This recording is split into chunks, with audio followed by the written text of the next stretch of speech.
don't we get started here? I've been waiting. I think some of the crowd is coming, following the firefight.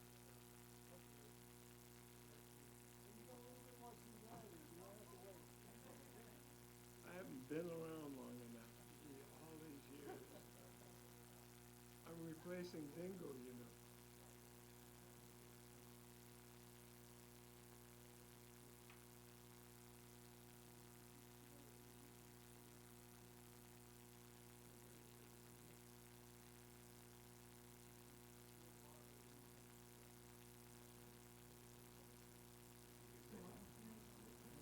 Hey, Yearwood.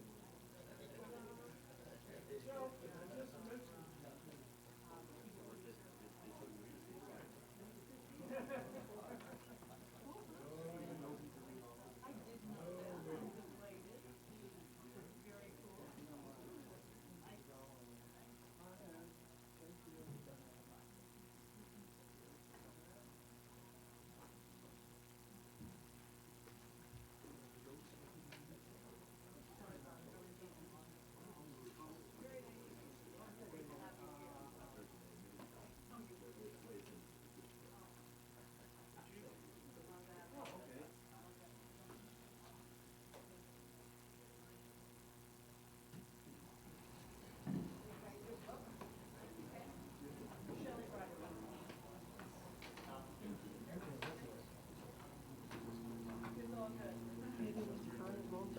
long time.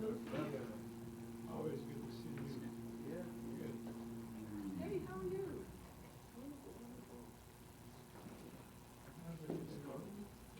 The infamous. Oh, hey, great to meet you. Thanks so much. Thank you.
Good afternoon, and thank you for all our patient guests and patient participants. My name's Garland Nixon, and welcome to the UDC Law School. This is going to be the first of, hopefully, many forums we're going to have here to discuss social justice issues, to bring in very important dignitaries to speak about the issues, and to give you the opportunity to participate. For all those on the internet right now, I certainly welcome you also. This forum is streaming live, and it will be up on YouTube before the end of the evening. We're going to start off. The forum basically is on. It's a panel discussion on job creation to redress income inequality and reinvigorate our community, which is particularly pertinent because Congressman John Conyers, to my left, has a bill, H.R. 1000, which proposes to create an environment in which everyone in America who wants a job can get one. I'd like to start off with some words from Katherine Broderick. She's the Dean of the UDC David A. Clarke School of Law. Thank you so much. Thank you. Thank you so much. It's a real pleasure to be here and to welcome you to the public law school for the nation's capital. UDC David A. Clarke School of Law, as we say here in the district, your tax dollars at work, okay? So this is a law school dedicated to training public interest, public service, and public policy lawyers, and our goal is to end poverty and inequality. So a program like this is right in our wheelhouse. We are so delighted to host people on the front lines of trying to do exactly that. Because what does it mean when you end poverty? How do you do that? I know people have to have jobs, right? And that's what I tell our law students. It's all about the J-O-B, right? So I don't want to take more than a second. I can't lose the opportunity to say that this week our law school got 5 top rankings, number 7 in the nation for outstanding clinical programs, U.S. News and World Report, up from 10th last year, and keep your eye on that ball, okay? Secondly, we are number 1 in the country for most welcoming for older students. I see you. I see you. We are also 2nd most diverse law school faculty. They are amazing, and I mean diverse in every way. Race and gender, but also incredible background of practitioners, people who have changed the world in countless ways throughout this country and the world. We are also in the top 10 for most liberal students. Keep your eye on that ball, that'll go up. And most progressive. So with that, I'm happy to welcome you to our house, our new moot courtroom. I'm happy to see alums and some great lawyers and some members of the community and current students. But most of all, I'm happy to see our panelists, my hero, John Conyers, who's been in the front lines from day one, and our other panelists, Hilary, Shelton, and Reverend Yearwood, and I think that's all I say. So the Hip Hop Caucus, how cool can we get? So thank you all for being here, and keep on keeping on. Thank you.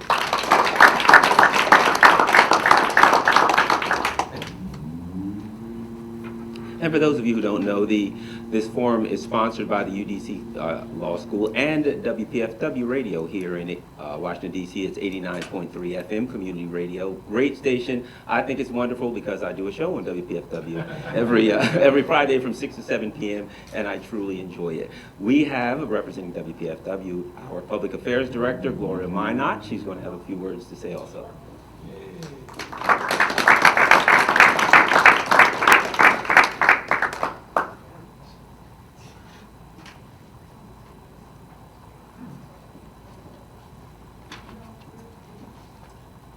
Hi everyone, hello. Yes, we're 89.3 FM. We're here for you. Sometimes you hear us, sometimes you don't. But we're there for you. Let me just say, Congress went on its break yesterday with House Speaker John Boehner promising that extension of unemployment benefits for the long-term jobless is dead and won't be resurrected, at least not on his watch. 40% of the country's unemployed is long-term. President Obama wants the minimum wage raised to $10.10 per hour. Speaker Boehner says, give us the Keystone Pipeline and there will be jobs for everyone. Well, we live in a country where race, class, and poverty all are on a collision course. How can that clash be averted? The Ukraine, Crimea, Syria, Iran, the Mideast are all competing for our leaders' attention. Can we all do these things and take care of hearth and home? I am hoping that today's stellar panel can help with some answers. I am anxious to hear them. Aren't you? Yes. Thank you. Thank you, thank you. And there's only one rule today. There's one rule here, one rule only, and that is everyone has to have fun. We got to have a good time. No, I was told years ago the best advice that I ever got, I used to be with the ACLU in Maryland, the best advice that I ever got was have fun while you make a difference. Don't be the angry activist. Yeah. And that has that stayed with me, and that's probably the best advice I've ever got. You know, don't be a person who you can't fight for peace. You have to move toward peace. So at any rate, I'd like to introduce our esteemed panelists. First and foremost, well, since Mr. Conyers will be speaking, we'll start with the other two. First, we have Reverend Lennox Yearwood. Reverend Yearwood is the president and CEO of the Hip Hop Caucus. We're going to give him the opportunity to tell us a little bit about the Hip Hop Caucus in a few minutes. We've also got Hilary Shelton. He's the NAACP Washington Bureau Director, Senior Vice President for Advocacy, and many of you have probably seen him on many of the national cable TV news programs. And we have Mr. John Conyers, Congressman John Conyers Jr. And for those of you who don't know this, there is exactly one politician who was endorsed by Martin Luther King, and he sits beside me now to the left. And there was exactly one politician who introduced the bill to make Martin Luther King's birthday a holiday for 15 years in a row, until he was able to accomplish that, and he also sits beside me in exactly the same chair.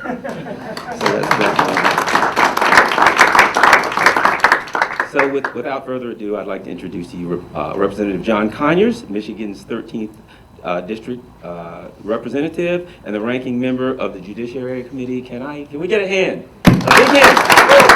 Congressman John Conyers Jr.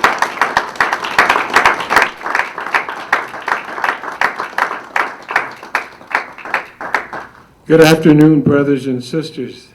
What a pleasure to be back here again at this unusually distinguished law school because of what it is they claim their purpose to be, and that is to work for the little person, lawyers for the little people.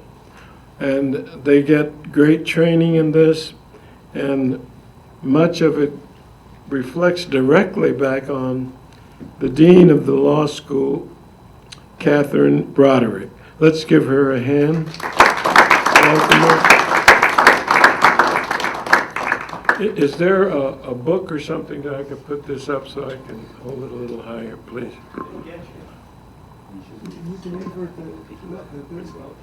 I'm not so sure, but anyway. Oh yeah, there we are. Success. Great. It's great to be here in this atmosphere and in this environment.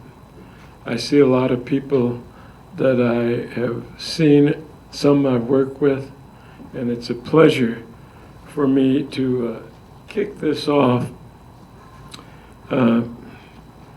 There's so many things to talk about, but I've learned that leaving some of it out and being brief gives you something to ask me about.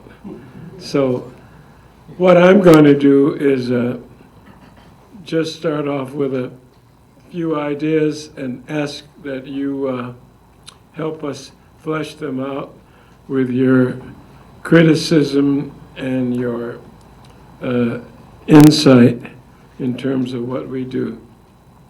Now, look, let me start off with principle number one. Employment is a human right. By a human right, I mean that it is past time for us to just be worrying about what the statistics on how many people are working, how many people aren't. Because the unknown factor in that kind of computation is this. How many people have dropped out that you don't know about that have just given up? There are 3 people for every job opening in the United States. And as the most powerful economic, political, and military institution in history, this gives us a great opportunity to come to this law school and talk with people like ourselves about what ought to be done about it. And that's what I'd like to examine with you today. The simple fact of the matter, and Mike Hirsch and I have gone over this so often before. We're working on legislation to make sure that this happens. And I am so pleased that he joins Gloria and Reverend Yearwood and the NAACP leader, Shelton, and the dean of the law school herself, and of course, Garland Nixon. So the question is, upholding employment as a human right is not only good ethics, but it's also good economics. And when every person's trained and working, earning a salary, getting taxed, there are more customers for American goods and service. And it means that the government revenue increases and the national debt should and ought to go down, even though it goes down only a little. But most importantly, it means that workers have greater bargaining power and in turn higher wages. In a way, this is connected with the whole notion of democracy, isn't it? That is, that the people should govern.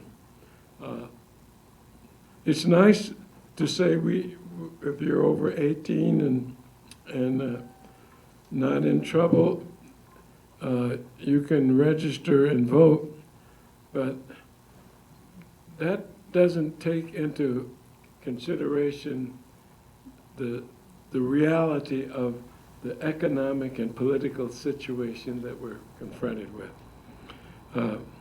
Because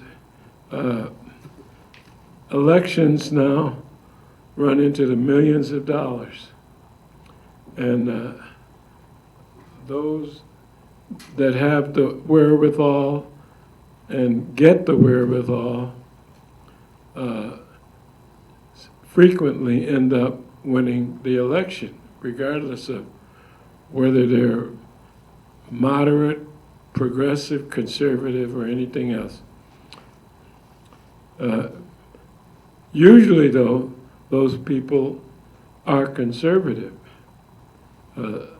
And what we're doing here today is examining how we can make democracy really mean what we all want it to mean.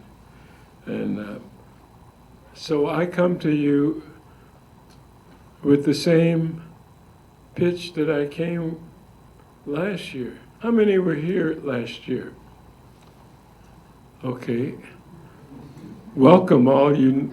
Okay, oh wow, we got a big crowd of less than a dozen.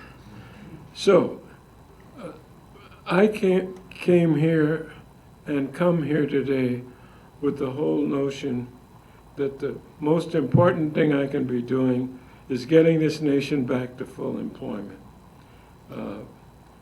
After 5 years of a financial breakdown, and that's worth a panel in itself to find out how the banksters and others on Wall Street brought this crisis out. We now have about 20 million people looking for a job, 50 million people living in poverty, and of course, 3 applicants for every job. Now, to make a long story short, the whole thing is to create more jobs. It would help the economy, but psychologically, it would do so much for people who, around all of this apparent luxury and plenty and success, haven't got a chance, and some have lost their home. I just found out I have a person on my staff that lost her home, and I didn't even know about it till last week. Incredible. And so what we're doing now is working on programs. The nice thing about being a lawmaker is that when you give me a good idea, we can translate it into legislation and then start speaking about it on the floor, and then start getting co-sponsors, and then appearing at the subcommittee that is the appropriate one for its jurisdiction, and then the full committee, and then the House, 435 members. We're 17 short of having a Democratic majority, which explains why, because of the opposition to Obama, we have made such little progress in the 113th Congress. And I turn now to what it is we need to do for job creation. The highways, the bridges, Medicare. We need to create more jobs. Our schools, we need more structure, we need more teachers, and we need additional training to improve the schools. May I raise the question of income inequality, because I hope that my colleagues refer to this. Since the financial crisis, 95% of the income gains in America have gone to the top 1%, while average incomes have fallen. Now this should be a crisis that brings those of us that legislate and the president to start figuring out what it is we need to do. And when we have working people with the purchasing power to sustain and increase their incomes, then we will be doing something. But if you have 20 million people without a job, look, you gotta, their income hasn't fallen. They don't have any income. So you have two different degrees of suffering that are going on. People that aren't getting paid much, and others who aren't paid anything and are are sliding backwards. And so it really boils down to progressivity and investment versus austerity. And so to hear some of these things going on by the conservatives that legislate is almost unbelievable. I want you to know that from my point of view, the minimum wage is going to go to $10.10, up from $7.25.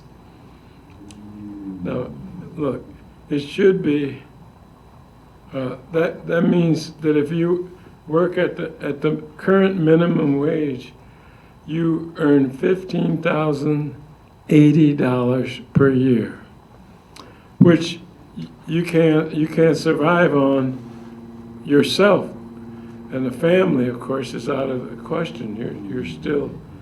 You're still suffering, and so we need to do what one of my colleagues have done, and I'm supporting him. I'm co-sponsoring his bill.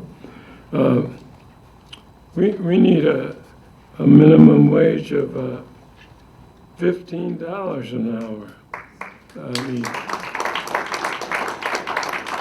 And it doesn't just help the person that's benefiting from the minimum wage. What does a person like that do with his money? Everybody knows he spends all of it. He's got so much to catch up on and to make up for. And so the Humphrey Hawkins Full Employment and Training Act, H.R. 1000, my bill with almost 60 co-sponsors right this minute. And not a one of them is a Republican. They may be a conservative Democrat or a blue dog, but they're not Republican. And that raises a good practical question that I'd like to ask my friend, Mr. Henderson, to discuss with us. Raise your hand, brother. Yes, sir. How you doing? Good. He comes down with some incredible signs to keep the members of Congress on the East Front thinking in an important way. And he's there almost, well, I say almost, he's there every day. Rain, shine, sleet, snow, no matter. And now he's here with us. And so I think we ought to give him a hand too, just for his dedication.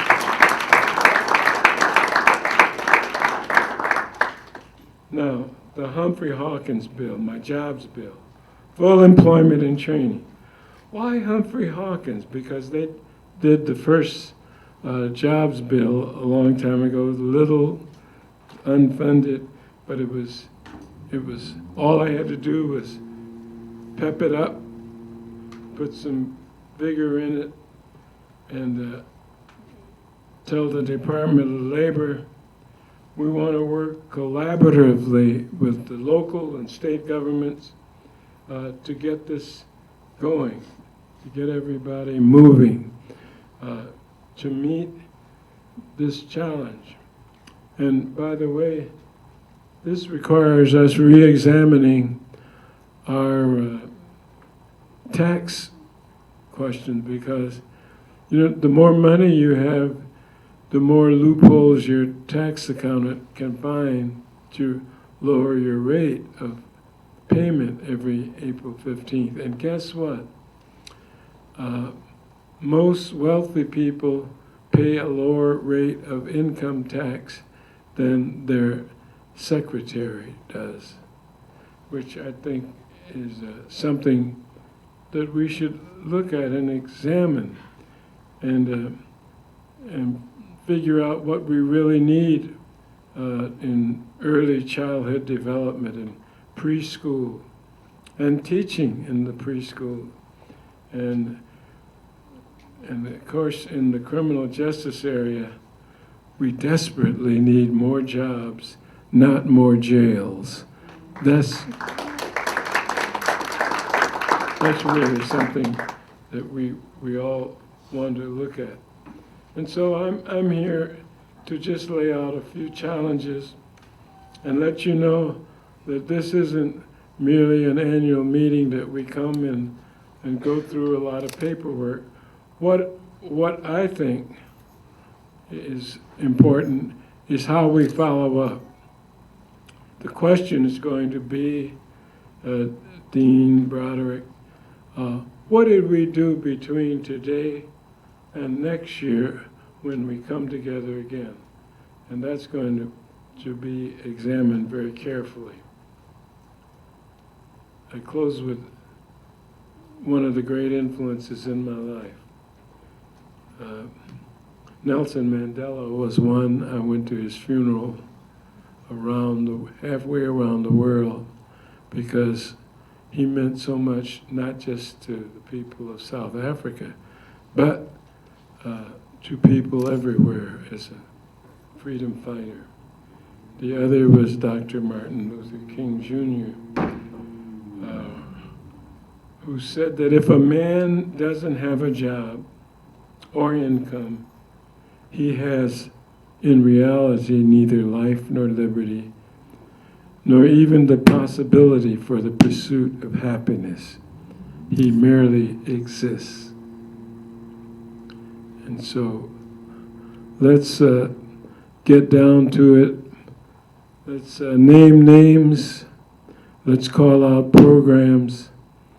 And let's pledge to do even more this year than we did last year. Thank you very, very much.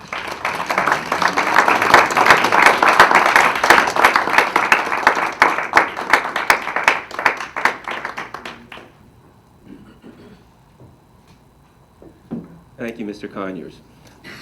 So we're here today to talk about jobs, and there's been a case made that one of the things that motivated people for the civil rights movement, that one of the factors that brought it about, and Dr. King made a statement, he said there was a sea of wealth and that black people were living in an island of poverty.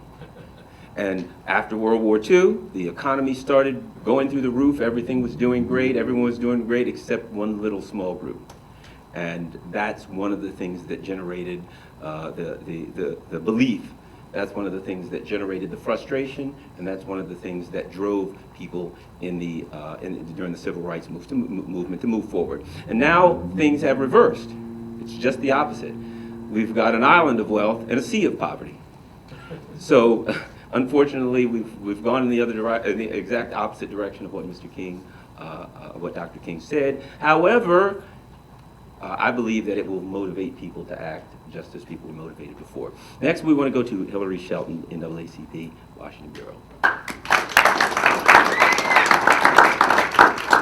Listen, thank you very much. It's a deep honor for me to be here on this Saturday afternoon. I had to say earlier, I've been on UDC's campus a number of times, but this is my first time at the David A. Clarke Law School, so it's a deep honor to be here. But also, it's a little bit intimidating to be here with the folks I'm on the panel with. Let me say that I've known and worked with Congressman John Conyers since the first day I walked into Washington, D.C. He is someone that has been such an incredible leader on all things that should be right in America. He's provided leadership in a courageous way that I've never seen before, taking on any and every issue, even those that are not considered politically expedient. I hope you'll join me and give Congressman Conyers a huge hand.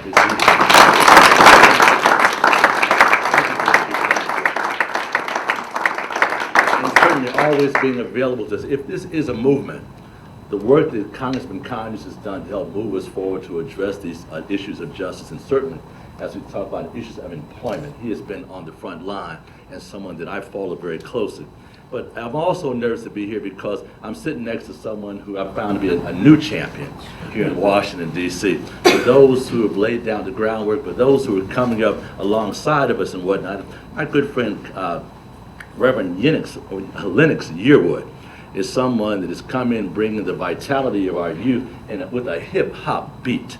So it's important as we have been marching through these struggles, and I've joined Congressman Conyers with a number of recognitions of the Civil Rights Act, the Voting Rights Act, a number of recognitions of the March on Washington, and other things that are important as we move forward.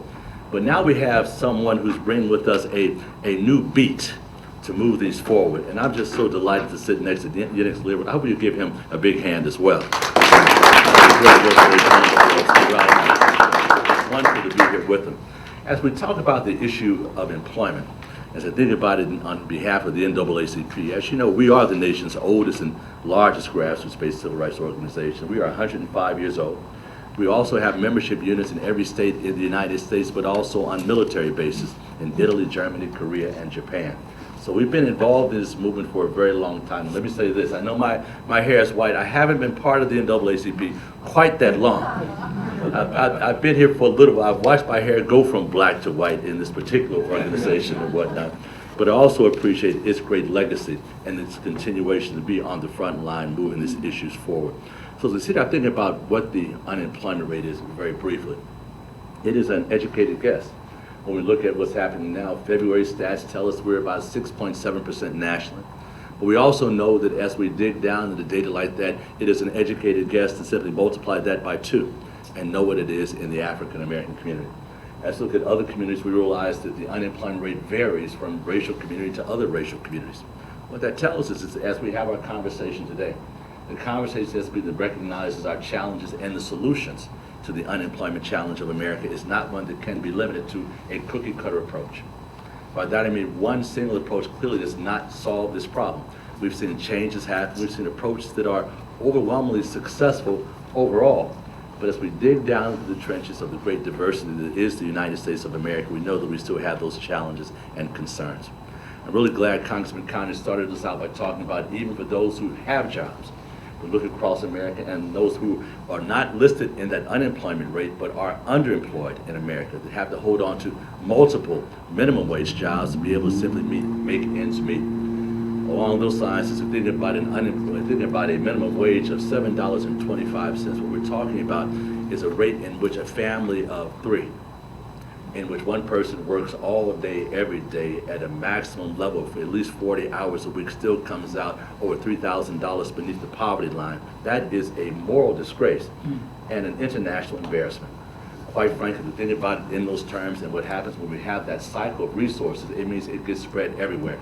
But for some reason, we think that keeping the rate down, as we talk to some of the opposition to increasing the minimum wage, has to be taken on for us as well. Underemployment is a major crisis in America today.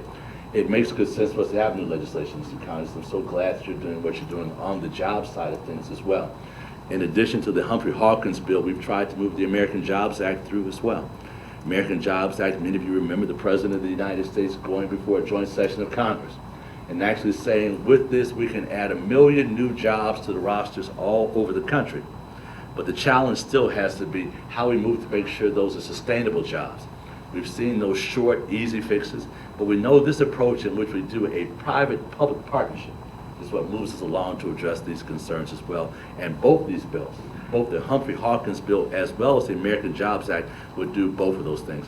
We need that private-public partnership to make these jobs sustainable, so in which they can continue to move and weather the storms are our economic ups and downs. So to take on these issues to the numbers, there's another issue we want to add to the equation, and that is immigration reform. Now you may be saying, what's immigration reform have to do with job creation and whatnot? It has an awful lot to do with it. Think about it for a minute. We have over 12 million Americans in this country today that are without documentation. These are people that need to have that documentation protection, not just for them, but for us too. As long as we have a situation in which employers, and don't forget that even as broken as this system is, whether we're talking about minimum wage or whether we're talking about jobs themselves, it's working for somebody. You heard Mr. Conyers talk about that great divide in which those at the very top continue to profit at incredible levels.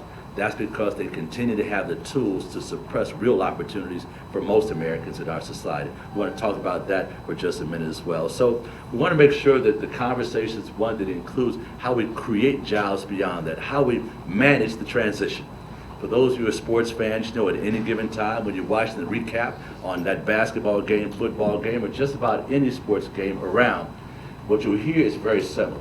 When they talk about who won the game and how they did it, they say that those who were able to manage the transition were most successful in getting this done. And since this is a train that is indeed moving, we have to figure out how we can manage that transition to create these jobs and also create new opportunities for those entrepreneurs among us to be able to bring that spirit to creating jobs as well. Again, one of the things we don't talk about is that most Americans are employed by small business.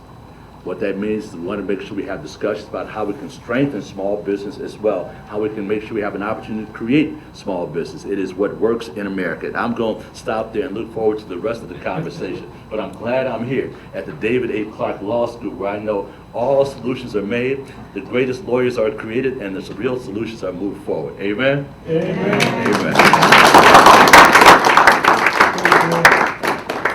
Thank you. And for those on the internet or those who may be watching this on YouTube after today, it'll be up by this evening. We're here at the David Clarke Law School in Washington, D.C. at the University of the District of Columbia, and we're having a forum on jobs and inequality. Particularly pleased to introduce our next panelist, and the reason being because of the issue. Reverend Yearwood, brilliant speaker. I really enjoy hearing him. I've heard him on many occasions.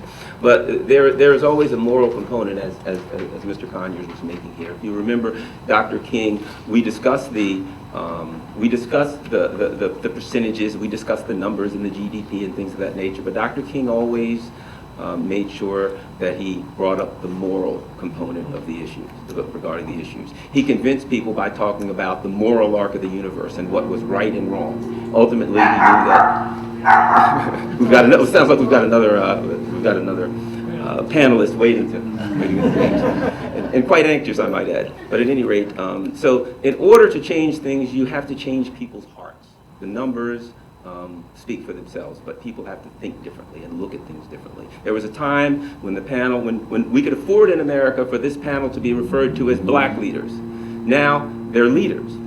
There was a time when those who opposed progressive policies said that black people are lazy. The reason that they don't have jobs, the reason they're suffering is because they're lazy and they don't want to work, and you can't do anything for them because it will encourage them not to work anymore. Well, now it's 43% of America they're saying that about. It's no longer black. It's the 43% that are laying around takers. It's the issue is social. The issue is class.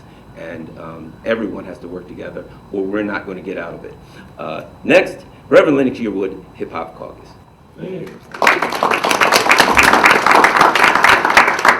Thank you so much. First, it's an honor to be here. As some of you probably know, or might not know, I am a graduate of the University of the District of Columbia. Yeah. Most definitely. I recall when I was first coming here, I played basketball, and I think I took a scholarship because I didn't play that much. But when I came, you just got that joke. That's for the third law students know they got that one.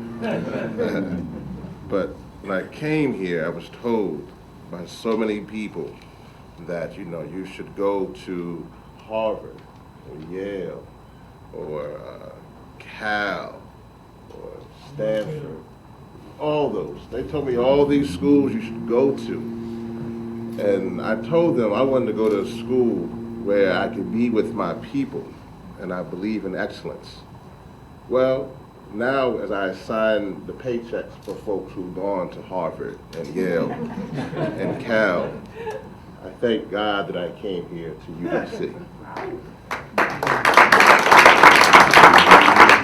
It's also an honor for me to sit here with Congressman John Conyers from Michigan. It's important for me because when I was here, and a young lady who was talking earlier from Jamaica, I was also the student body president here at UDC. And at that time, I went to date myself, was a White House intern, and was working on the 30th anniversary of the March on Washington. So I just dated myself. Yeah. And I developed a mentor, somebody here. One was someone who came through with Coretta Scott King and Reverend Walter Fauntleroy, and a congressman by the name of John Conyers. And he became my friend and somebody as a young person who I could talk to, could come into his office at any time. Like anything, like any young person who kind of goes off, I would become an officer in the Air Force, I become an activist, all those different things. But when I came back, he was right there when we was beginning to put together the Hip Hop Caucus. And Louis and myself and Russell Simmons, we were in his office talking about this Hip Hop Caucus and what it would mean to really engage young people using one's cultural expression to shape their political positions. And so I bring that up because I think as we deal with this issue of inequality, this is truly a life or death issue. It is truly an issue that if you've ever been poor, if you've ever had lack, if you've ever had your mortgage bill come on the first, but your bank account is saying insufficient funds. If you ever try to be a middle class and try to send your child to a private school or just try to get clothes or books, and you've worked 40 and 50 and 60 hours and still can't afford, but the CEO in your company can send their child to private schools. It's enough to pay everybody in your family double. And you recognize that people are holding on in that process. You recognize that crime and healthcare costs, where you're deciding if you can afford healthcare, if your child, and for me, being in here in DC, as a minister, as you mentioned, Garland, one of the things with the moral aspect of this, when you have buried a child, as I have, a 14-year-old here in Southeast, who died because her mother was deciding between if she can afford the asthma pump or if she can afford to go to work. And unfortunately, that Russian roulette caught up with her, and that asthma pump that her child did not have had an asthma attack. The brilliant one in the family, the one who was in Southeast, the one who was the one holding it together. That child died, and me being a young minister, you can imagine what it's like to try to bury a child with her mother trying to climb into the casket the entire time. That's what inequality is in America.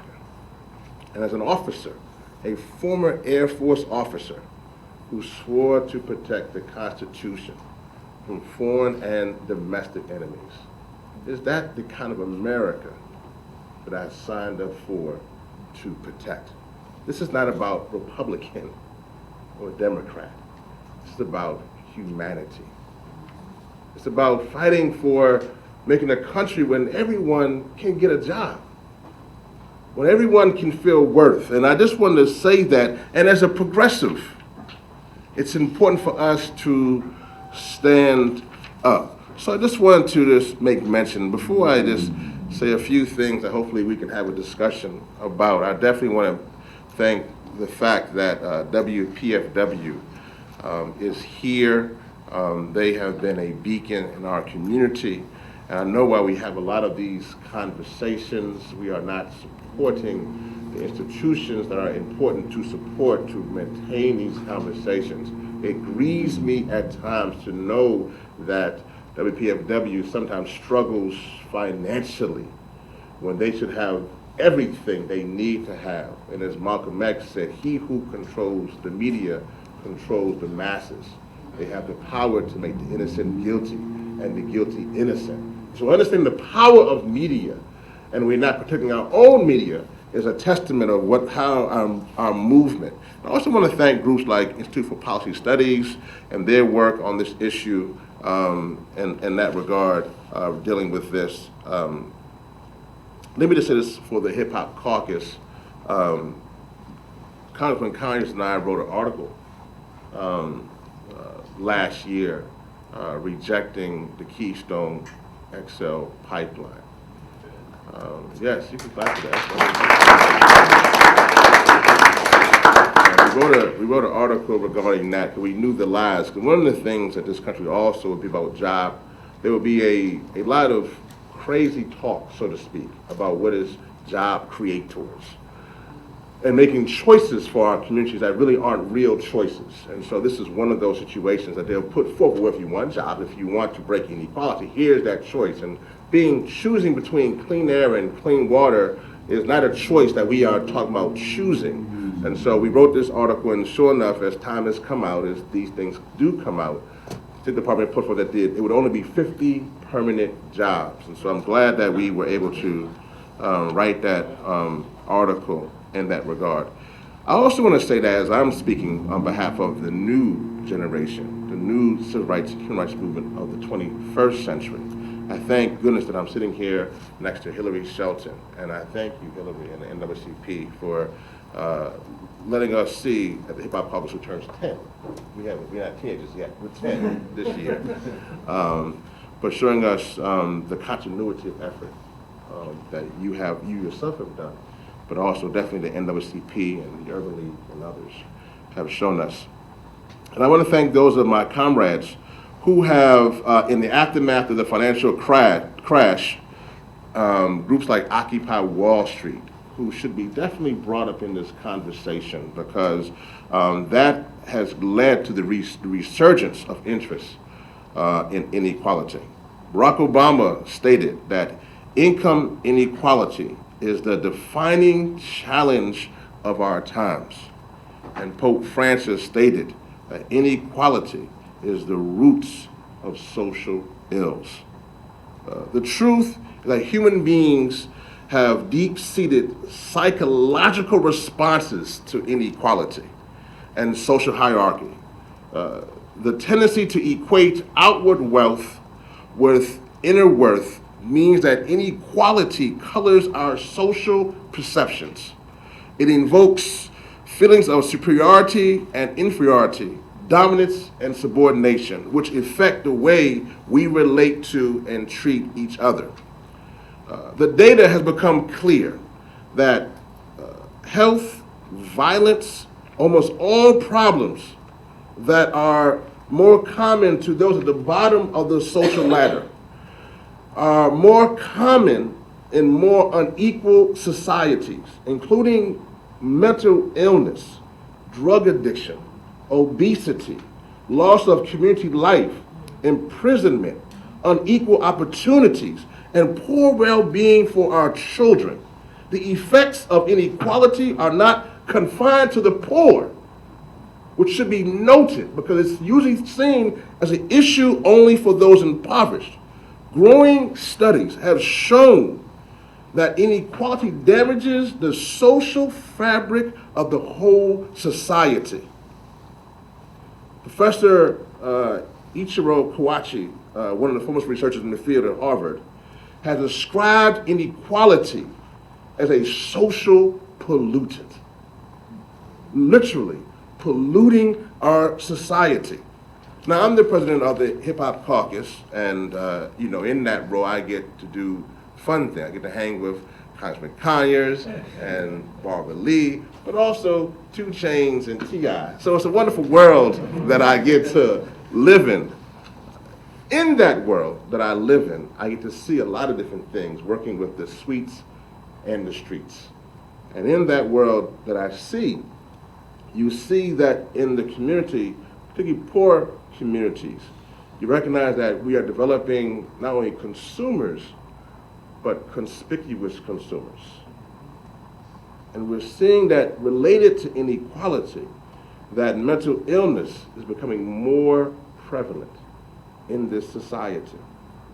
We have seen that we are seeing depression, schizophrenia, as well as those who are rating their income to literally who they are as a person.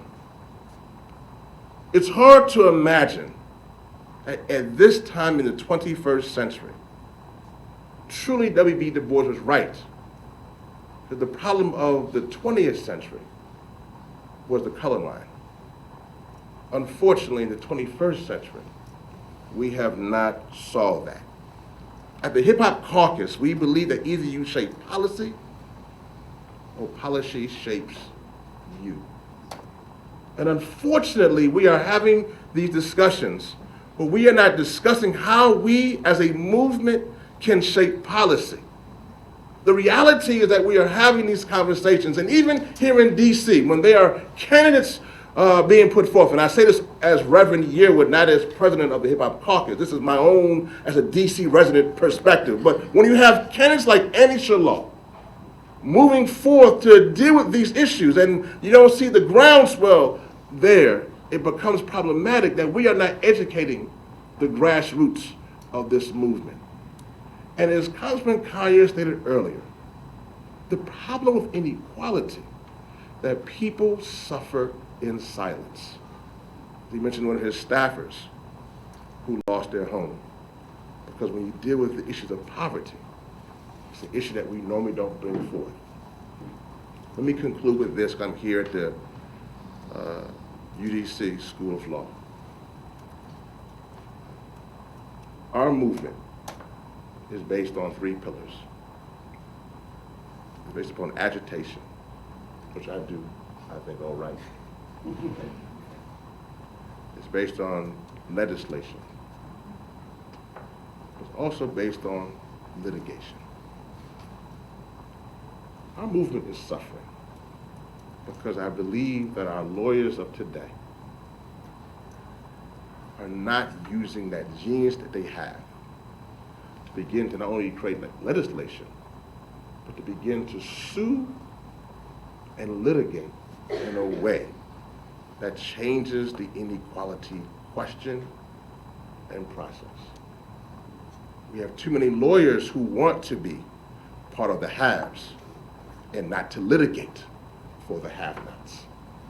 If that is your process of coming to law school, to ride around in your drop top, to have 2 or 3 iPhones, to hang out at the social clubs and to be there and to just be pontificating to those who are coming from your communities. If that's your rationale, that's fine. We have many of those. But the reason I came here today to discuss inequality, that I would hope that lawyers in this room recognize that you must be needed in these courtrooms to hold corporations accountable. Hold them accountable, those who are polluting our air, polluting our water, devastating our communities, not paying their workers, having fast food workers out on the street when they protest, having Walmart workers fired when they put forth their voice. We need litigators to stand up for the people again in this 21st century, as it was done in the 20th century. That's what's needed now.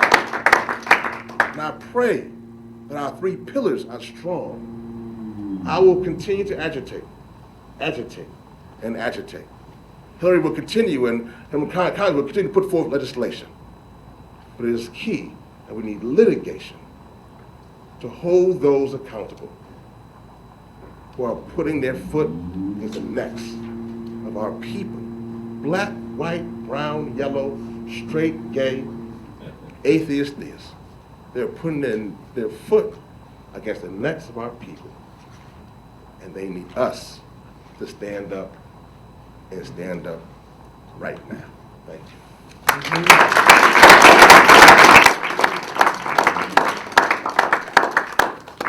Thank you very much. And once again, for those who are watching on the internet right now, or maybe watching later on YouTube, we're at the UDC Law School. We're holding a forum on jobs and inequality with Congressman John Conyers Jr., with NAACP Bureau Chief Hilary Shelton, and with the Hip Hop Caucus's superstar President and CEO, Reverend Lennox Yearwood, who we love dearly. Next, we want to go into a few questions. I'm often asked about my fairly regular appearances, which when I'm around progressives, I always call it the unmentionable channel, but Fox News. One of the things I found, interestingly enough, is that there is, in fact, two Fox News. There's one in the air and there's one in the green room. And you have, I guess that's anywhere, you have very different conversations in the green room than you do on the air. And it raises the question, are there people, are there constituencies other than the typical progressives and labor unions, et cetera, that we can engage? And I want to start by asking Mr. Conyers, you have a full employment, HR 1000. And of course, we do engage the traditional constituencies. Are there other constituencies that we can engage, and if so, how? Thank you very much. I want to assure you that this legislation and the concept behind it of full employment reaches across many fields of endeavor, all kinds of working situations. It knows no limitations to geography or any other kinds of identifiers in our society. And so, yes, labor, I enjoy the support of labor. As you know, Detroit was where the union movement was developed through the United Automobile Workers, of which my father left a job in the factory, Chrysler, to become a United Automobile Worker labor representative to organize others. And they ended up at Ford Motor Company, where old Henry Ford said, we pay my people $5 a day. There can be no problems here. We don't need a union. And he found out how big an error that was when they all showed up.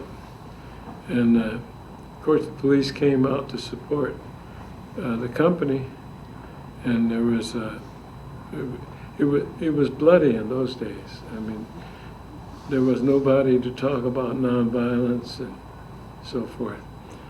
So there is a widespread and growing phenomenon, Mr. Moderator, but there is one group that I would urge everybody join with me in developing a modus operandi for, and that is young people.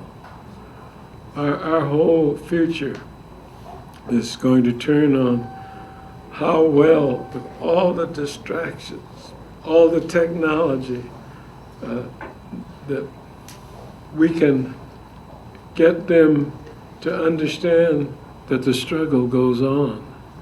No, we don't have King anymore. No, we don't have Mandela anymore. No, we don't have Walter Reuther anymore. No, we don't have Paul Robeson anymore. But we have to bring the genius that they left us with, for which we are the beneficiaries of, and bring it to bear and do whatever our understanding of their experiences call for. Thank you. Next, I think something that we... Sir. To say that. So, in regards to that, I guess, different green rooms, so I guess you mentioned the difference. Yeah. Well, that's just Fox also. They wish they would kind of stay in the green room, but that's a... We'll have to come up with a different color for it at Fox. Yeah, red, kind of. I don't know what color we call it. A more angry color. But I would say that in regards to that and who we bring into the movement is the essence of your questions. So I would say that first of all, I'm speaking from the progressive movement standpoint. And from the progressive movement and the issue of inequality, I think we must also have some issues when we must deal with how our movement deals this issue as well. The progressive movement, unfortunately, at times can be a siloed, if not even segregated, progressive movement. Meaning that we are operating, I'm glad Hilary kind of brought up immigration, But we, in our movement for different reasons, are forced into silos. So even though inequality deals with every aspect, the green movement is dealing with the green movement. You have police brutality dealing with police brutality. You have immigration, you have gay and lesbian. You have all these movements siloed, but you will see the one thread that goes across all the movements should be is inequality. And so, but we're not bridging that. So I think the first thing that we should do as a progressive movement is begin to break down the silos within our own movement so that civil rights, so in other words, so that those dealing with stand your ground laws, dealing with Trayvon and Oscar Grant and Jordan Davis, should be side by side with those in the Sierra Club and NRDC and Earth Justice. They should be side by side with those dealing with death penalty issues. You see what I'm saying? So we should break down those silos within our own movement in an effort to do that. Secondly, I think that our movement definitely needs to become more sophisticated when we're dealing with these issues, particularly on this level. We should find solutions from the side of corporations. They are saying there are no solutions, this will hurt our bottom line. So we need to develop, again, we mentioned lawyers, but then those who are getting their MBAs, those who are dealing with from a business aspect. We need progressive business models that can begin to be infused to show that you can make money by paying somebody $15 an hour. These are some of the things, the solutions that we should break down, so that way we cut away the corporate sector from saying that they can't be a part of this process, but they can also be part of the solution. I think that's one of the things we saw with the Occupy Wall Street movement, is that even now we begin to find solutions to say that there are other alternatives to your business model, to how you're operating. You can have a union and still survive. You can have workers get paid, and this is the benefit. The benefit is workers who have health care are better workers. They stay longer. These are those facts. Workers who are paid more are better workers. They want to come to work. You don't have to keep hiring new workers, and the cost associated with hiring new workers, we can show bottom line. I think our movement must become more sophisticated in bringing those sectors to move things forward. Excellent. Mr. Shelton, the NAACP has a long history of building coalitions and working with a lot of other organizations and reaching out to various constituencies. If you could speak to that, how the NCAA, I've got basketball on my mind, NAACP does that.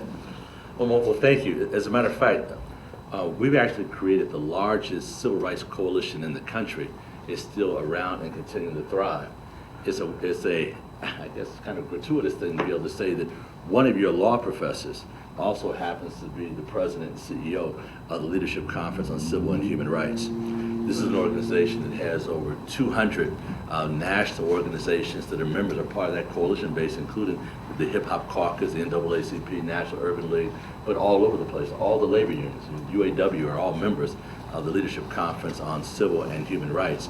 It is important to be able to have that coalition, the number of different perspectives, to be able to be successful.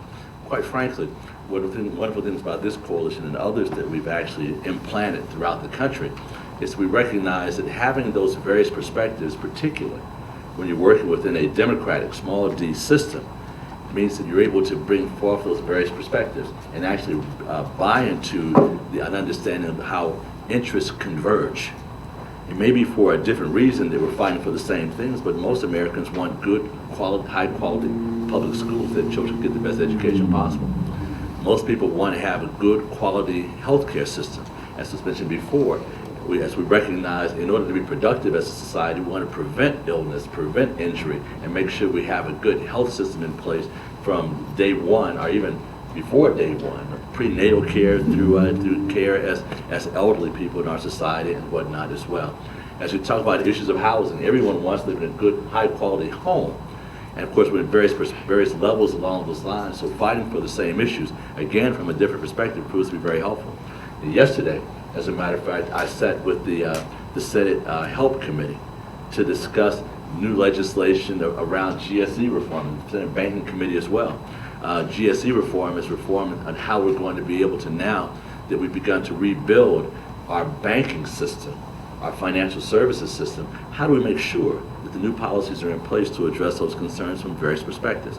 So I'm sitting at a table with my good friend from the National Council of La Raza, one of the oldest civil rights Latino organizations in the country, doing great work.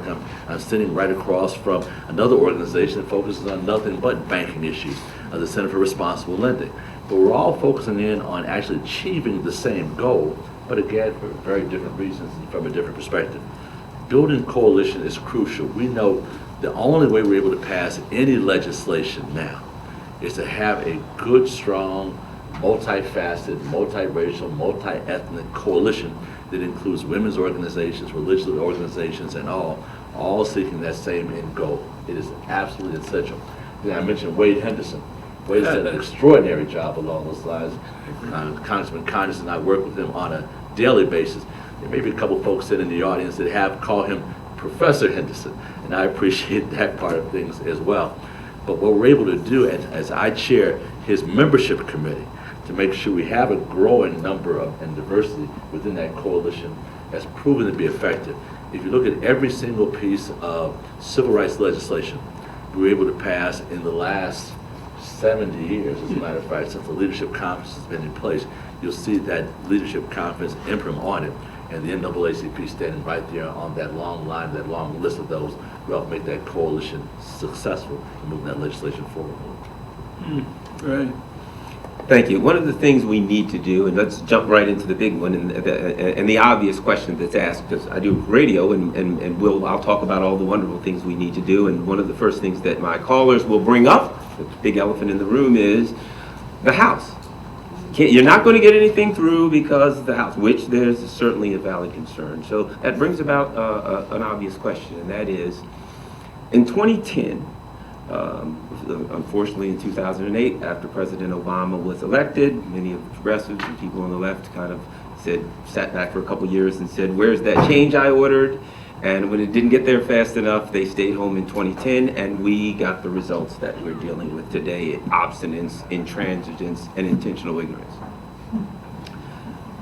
Can we take back the House in 2014? Can we get the voters out? And these are just the people who I'm sure are working on that today, but I would ask Mr. Conyers, since he's in the House, is it possible? Can we take back the House in 2014? Well, the two things can happen. We do not take the House back, or we do take the House back. And it turns on who gets the most votes. Now, that reduces the discussion to, can we get our votes out? Well, there's one overriding statistic in American politics in the 21st century. That is that there are more people of liberal persuasion, black and white, than there are of reactionary impulse, or those that want to turn the clock back or leave it where it is. So it's not that we don't have the people, it's that we don't get them out to vote. And some of it, and these off-year presidential elections can be very tricky, because there is a misconception that's never been ironed out that voting in the presidential election is very important, but voting in the off years of 2010 and 2014, that's not that great. You don't have to worry about that too much. As long as you're going to come out vote for the president. Well, we can see what can happen in between the time you voted for the president and then all these other elections have happened. And so there is a great interest going on. And the one pair of brothers, the Koch brothers, who've infused, we don't know how much money, because it's thanks to the Supreme Court in Shelby County versus we do not have to account for that. And so what we have is a financially driven politic. And we've got to overcome that. And one of the considerations is who in elective office, especially in the United States House of Representatives, are not with us on this realignment. Who are the people that are afraid to disagree with the Supreme Court when by a 5-4 decision they kick out the key provision in the voter rights law? And how do we continue the task of making sure that everybody understands that whenever there's an election, that you must participate in it at your own peril? I mean, if you don't participate in it, you're giving a portion of the vote to exactly who you would never consciously do that for. Next, I would turn to Mr. Shelton. Certainly, the NAACP has a long record of working on the vote, turning out the vote programs. So that question I pose to you: is it possible to win back the House? And if so, how can it be done? Oh, sure it is. It's quite possible. I'd have to associate myself with Congressman Conyers' remarks. Quite frankly, it's in our hands. We can make a difference this time if we choose to. The bottom line is there is usually a lower turnout in midterm elections like this. But what that means is that we can maximize and continue the drumbeat of the maximum turnout that we had in the 2012 election. As we move into 2014's election, we could actually see a major change in the House of Representatives. Perhaps if people understood more of just what is at stake. I mean, don't forget, we got an awful lot done in those first 2 years of the Obama administration.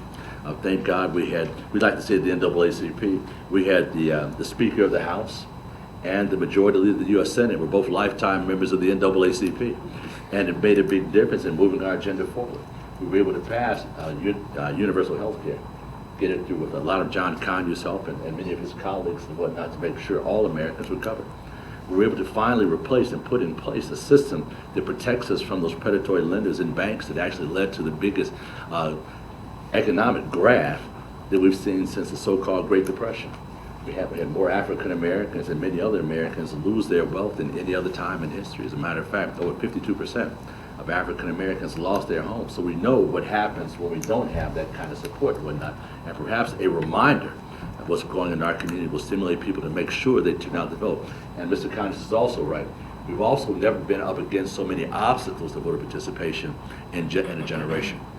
We know now that with the reduction of protections in the Voting Rights Act of 1965, as in the Shelby versus Holder decision, in which one of the most effective tools to prevent voter discrimination, to make sure people get to the polls to vote. Don't forget, most of the other tools that are helpful, but they only become helpful after the vote has been taken. If you look at the effect of the kind of discrimination that normally happens in our society and how successful we were in moving those issues forward. But the bottom line is we can win this. We can win this if we recognize that there have already been 42 votes in the U.S. House of Representatives because of this present construct to actually roll back the Affordable Care Act. We know this to put in place the Consumer Financial Protection Bureau that was part of the Dodd-Frank Wall Street Reform Bill. That indeed there have been votes to actually mitigate its effectiveness by changing its director into a commission that were made up of 3 Democrats and 3 Republicans that would have to agree on everything before they can implement any protection. If we talk about the increases to higher education, the increases to Title I in elementary and secondary education, if we talk about all the things we were able to do and how all those things have been held up by a, 5-letter word? The House. Is that 5 letters? Oh, I got it right. Nonetheless, it is still the problem that we're having. I think that if we're motivated by that and see that even with these obstacles in our way, that we can still win this. Yes, We're going to have to make sure everybody has a photo ID card to be able to go to the polls and vote on election day. Yes, we're going to have to make sure we have observers at the polls to make sure they don't get away with their shenanigans. Yes, we're going to have to make sure everybody has their registration card. And after those votes are cast, we protect those votes being counted. We've learned those lessons. We can still make sure that it happens. But it means we have to have not only the understanding of this, but the political will to make sure these things get done. Don't forget who we're up against. I'll just say this and I'll leave it alone for right now. After Barack Obama was elected as the first African-American president of the United States on a very progressive agenda, it wasn't just the color of his skin, but it's the agenda he was bringing forward for America. Don't forget the most powerful Republican in the U.S. Senate when asked, what's your number one objective as we move into this election cycle? And he said, to defeat anything and everything coming out of Barack Obama's mouth. So indeed, we know that with all that in mind, we can still win. But it's going to take an incredible fight, but it's not one we haven't had before. So I'm convinced we can do it. And in the very month that he stated that, we lost 735,000 jobs. And that month, he said, his number one agenda was to take the power from the president and ensure that he was a failure. Reverend Yearwood, there was a time when hip-hop was a black phenomenon. Well, now all of us know you drive down the road and you hear a car pull up beside you and there's hip-hop music blaring out, and you look over and there's white kids, there's Latino kids, there's people my age listening to hip-hop music. I was riding down the road one day and I heard Snoop Dogg blasting. And I looked over and there was a truck and there was a white gentleman about 70 years old who was blasting Snoop Dogg, gin and juice, driving down the road outside of Baltimore City. Reverend Yearwood, the Hip Hop Caucus, is reaching out to people of various races and various ethnicities. Can you talk about what you're doing, and is it possible to get them out? Representative Conyers mentioned the importance of getting the young vote out, and we know that's what made the difference in 2008 and 2012. That's true. Can you speak to that? It made a difference in 2008 and 2012.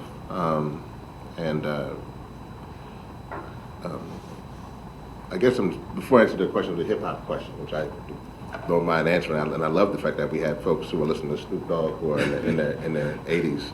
That's a good look.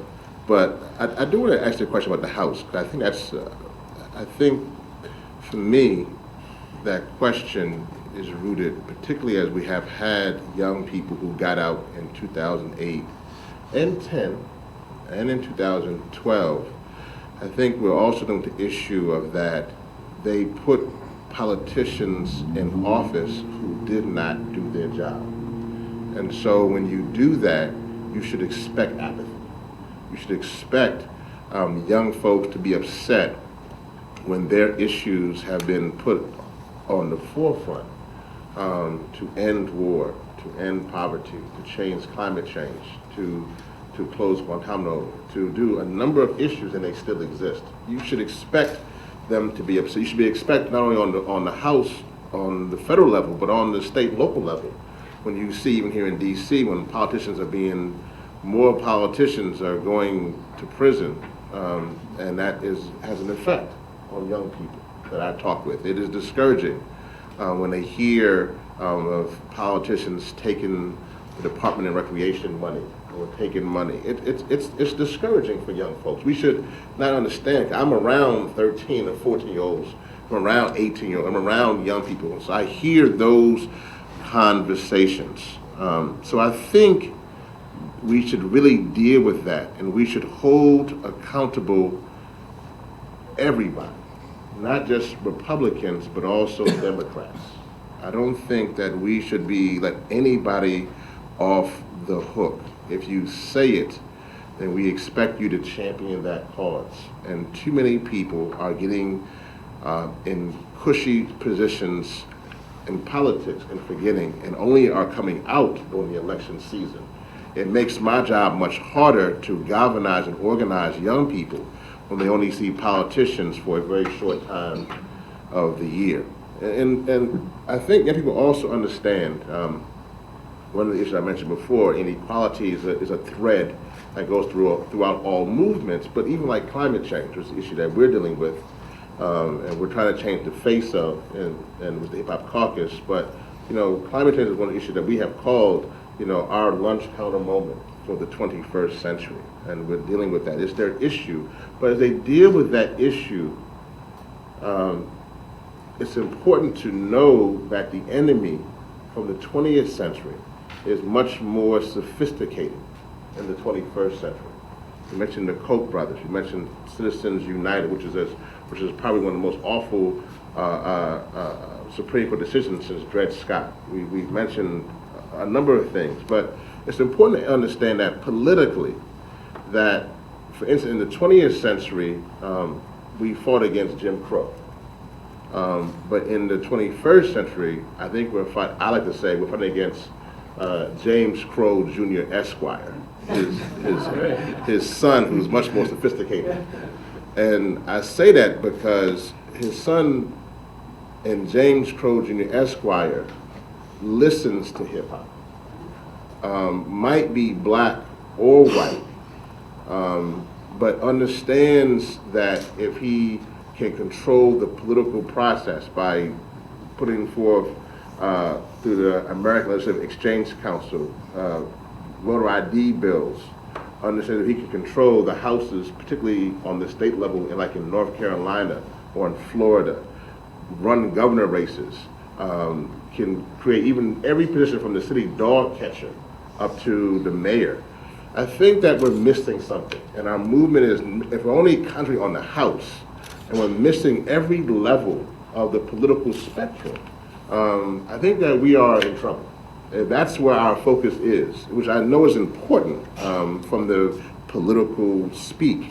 But if we're not having a conversation about what it means to put young people in positions from the dog catcher to the city council to the Department of Education, stemming this tide against the privacy of education, if we're not putting people in positions all throughout the political spectrum, and also not creating leadership platforms so they can learn from Congressman Conyers all that wealth of information he has, and not utilizing that, then we're missing it. And so if we're only discussing getting out the vote, which, I think that we are in a tough position. I co-created a voting campaign with P. Diddy called Vote or Die in 2004. I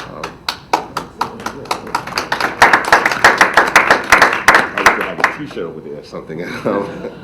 But truly, and we got a lot of pushback from folks on the other side, but it is truly a vote or die situation. We see that now with inequality. We see that now with our educations. And I think, I just want to stress this.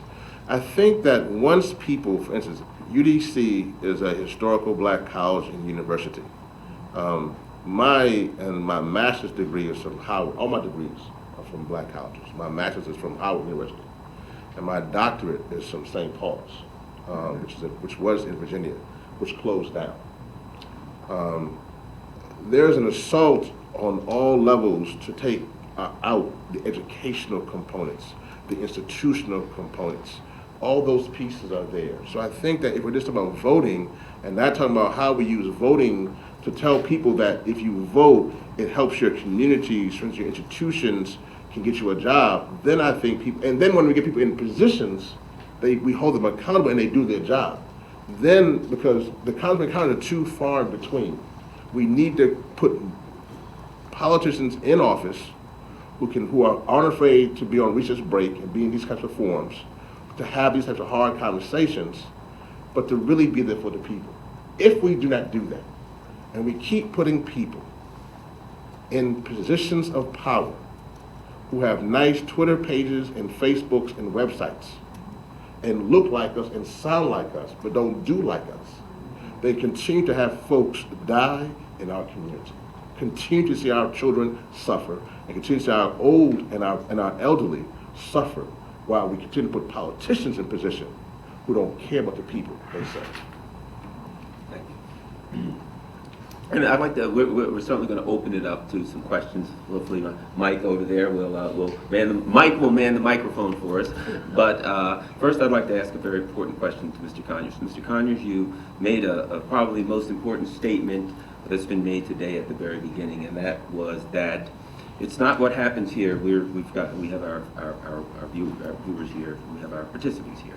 And of course, this is streaming live. I'm sure we have viewers out there on the internet around, and it will be on YouTube, and we'll have further viewers. The question is, after this is over, and after we leave, what can the people who are watching this do? You were part of the civil rights movement. You saw what ordinary people did to make a change. What can the person who's watching this or sitting here do to make a difference after this forum is over?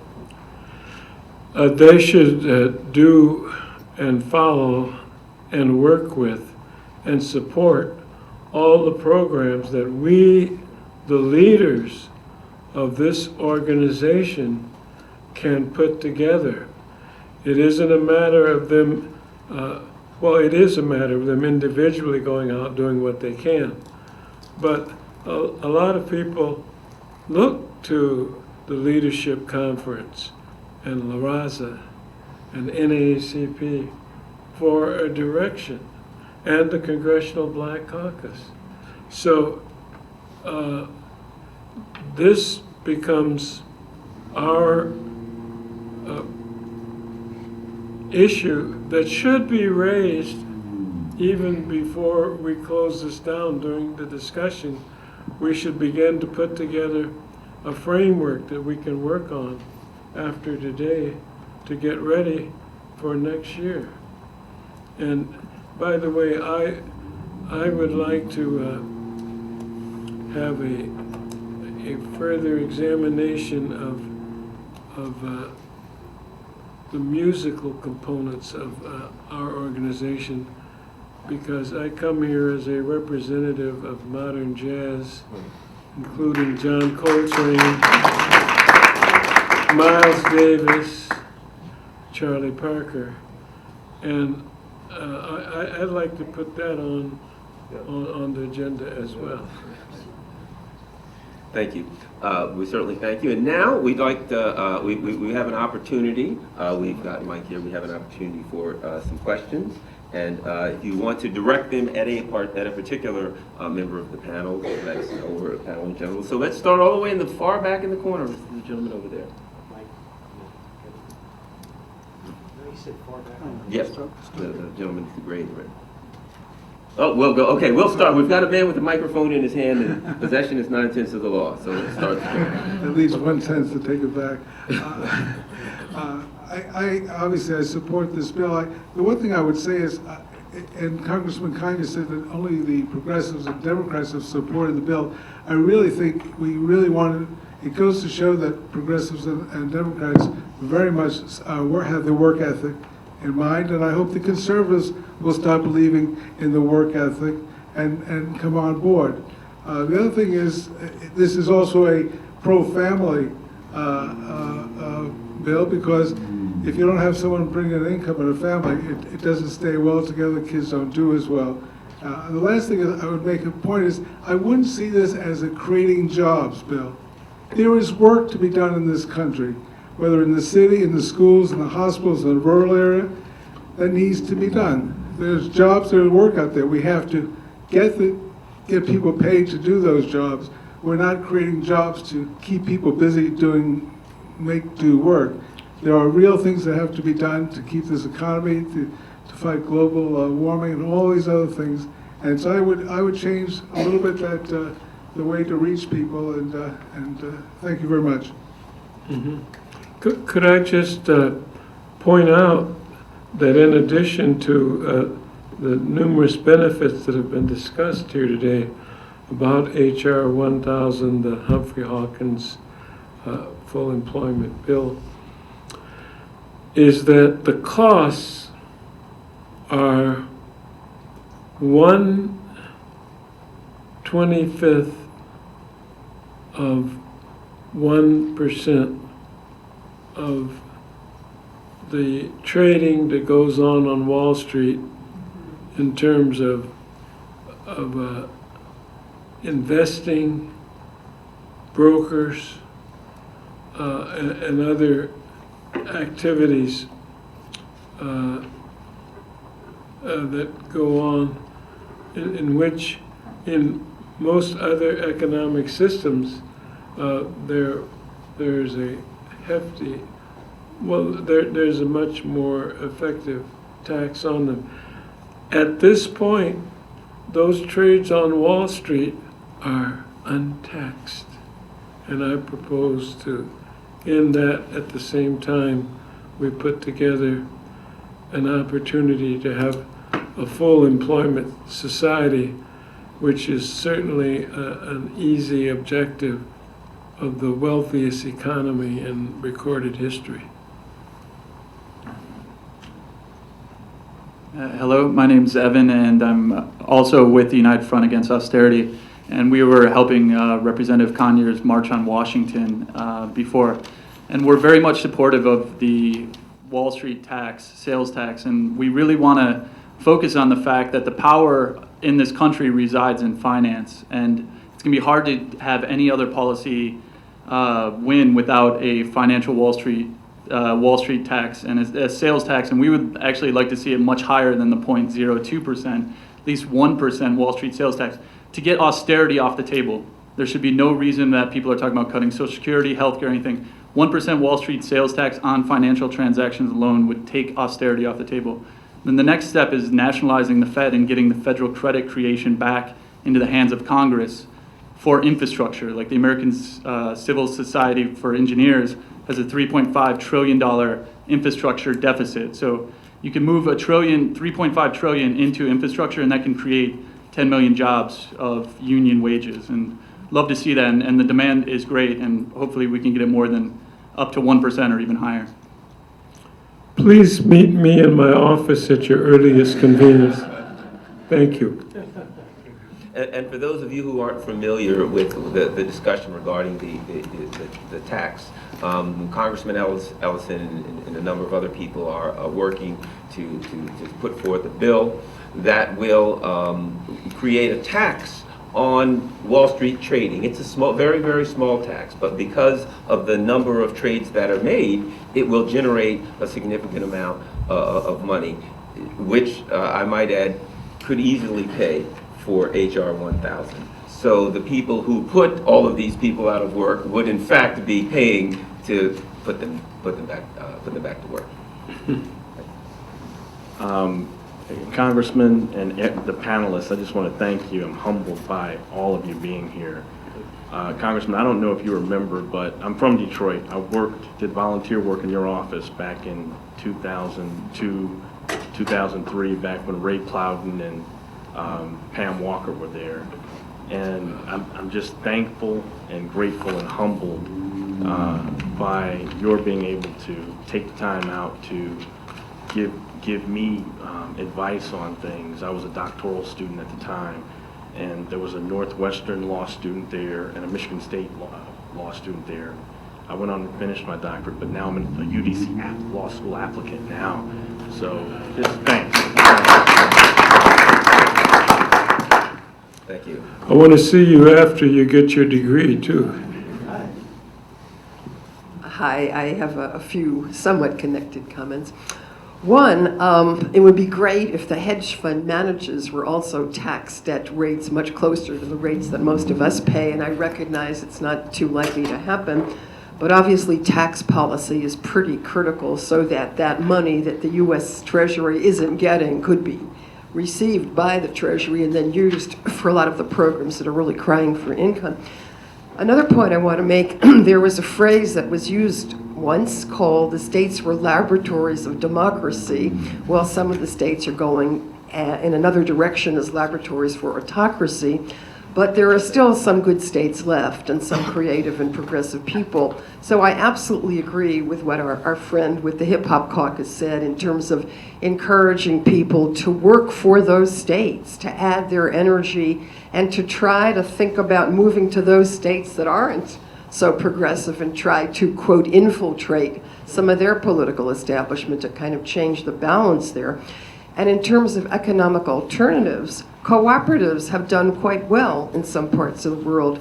I think we should try to promote that. I can tell you that some laborers here in DC have formed cooperatives. They will do various work in houses, construction, and they can then control their income and their working hours and their work conditions in a much better way than if they worked for corporations or contractors who really didn't give much of a fig for what happened to these people. So I'd like to encourage that, more publicity for the cooperatives that have worked in places like Mondragon in Spain. Canada has an extensive cooperative movement. So there are a number of areas where impetus and energy can be expanded, and I hope some of you will seed your organizations with that kind of energy. Yep, thank you. Thank you. We'll get Leonard.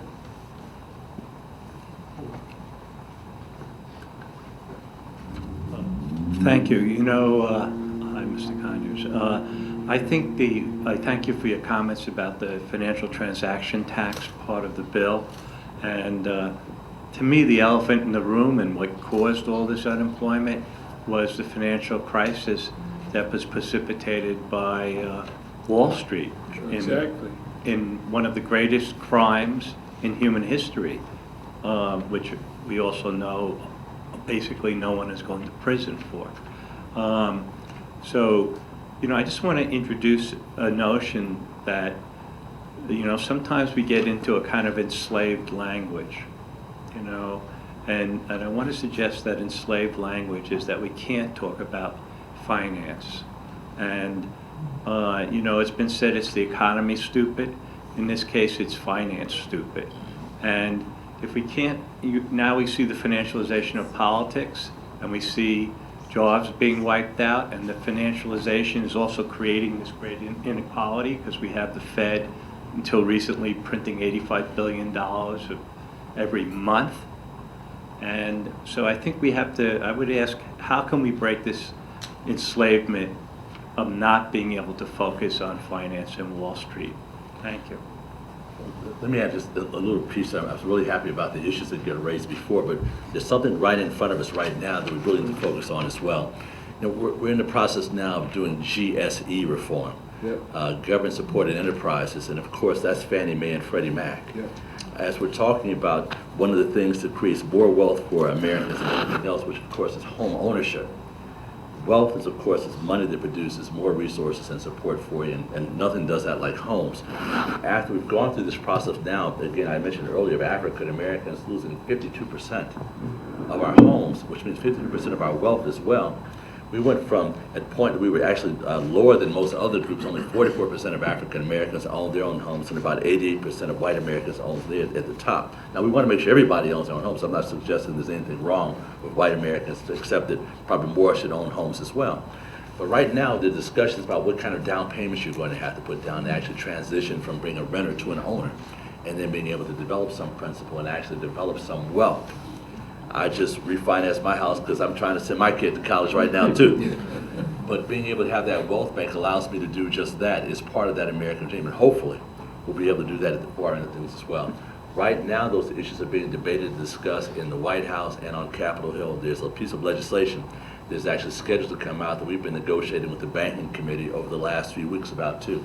So I would say what you're talking about in terms of taxing is extremely important, but also how we end up being able to transition into being owners of our own homes. And of course, developing that wealth is crucial right now, and it's most attainable right now today. So writing those letters to say that we recognize that if we go to a 5% down payment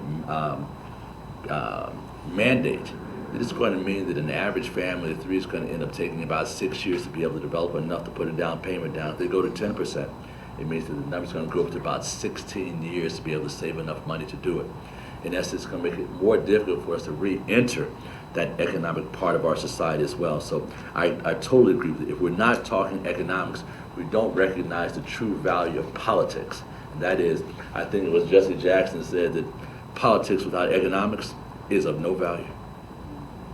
Could I just add a footnote that there is a less than concealed movement to end both Freddie Mac and Fannie Mae That's exactly going right. on in the Congress. which the replacement of which I am not familiar with, but I hope that there's no implication from some of those critics that they were responsible for this great meltdown that we had in 2008. Because if the federal government, whom conservatives always pillage when they try to come in and put in some money to save the corporations and the banks and the investors and Wall Street, and then when you talk about helping somebody out with food stamps or continuing the unemployment insurance, for which they paid, which was paid for by the workers that were laid off, they say, oh no, the government should stay out of this, we shouldn't be meddling. Well, I agree, and as Congressman Conyers is absolutely right. These are the same people that blame the big economic downturn on provisions like CRA that requires that banks that do business in neighborhoods actually do business with people who live in those neighborhoods as well, and make sure they can get loans and so forth as well. It's amazing how outrageous these folks can be. But anyway, but then I guess they continue to do it.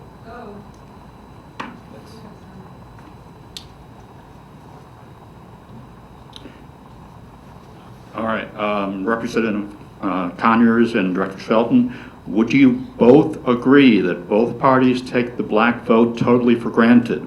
In other words, smart Democrats like President Obama know 90% of blacks won't ever vote for anyone else, and equally smart Republicans know that their outreach is not going to get rewarded. So, therefore, neither party is motivated to deliver anything beyond lip service to blacks. I disagree with that respectfully. What has made me very proud of Barack Obama is that he brought forth a program to assist young black males specifically in needs that may not be available in inner cities. And he talked about it in a State of the Union address recently, but then he followed it up with a proposal that made me very proud of him. Now, I would distinguish between taking the black vote for granted from people who are not as effective as they ought to be. I don't say that, and to suggest that both parties are equally at fault. Every issue that has been brought up at this discussion that was supported by progressives, moderates, and liberals were officially opposed, and that would have benefited minorities were officially opposed by the conservatives in the Congress. And the problem is, and I read the papers, with bated breath, you never get the real story out of. There aren't people reading the congressional publications, The Hill, and all those daily analysis. And so it could very easily lead to saying, well, neither parties complain. There's only one problem. Barack Obama was so effective in his first 2 years, and still is.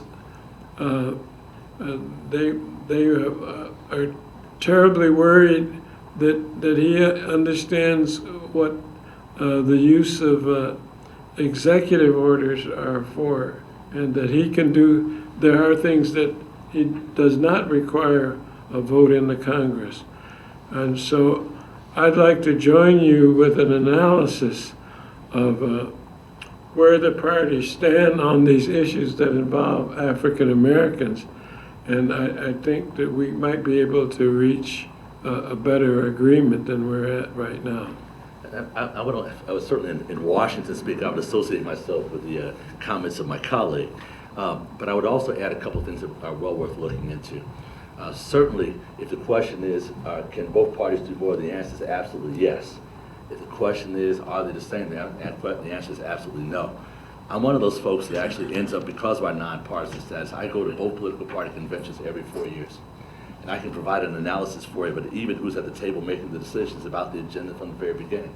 Number one, I can tell you that the Democratic Party usually has about 4,600 delegates to its national convention every 4 years because of the increase in voter turnout in that 2004, then 2008 election. Don't forget, our country reached an all-time high.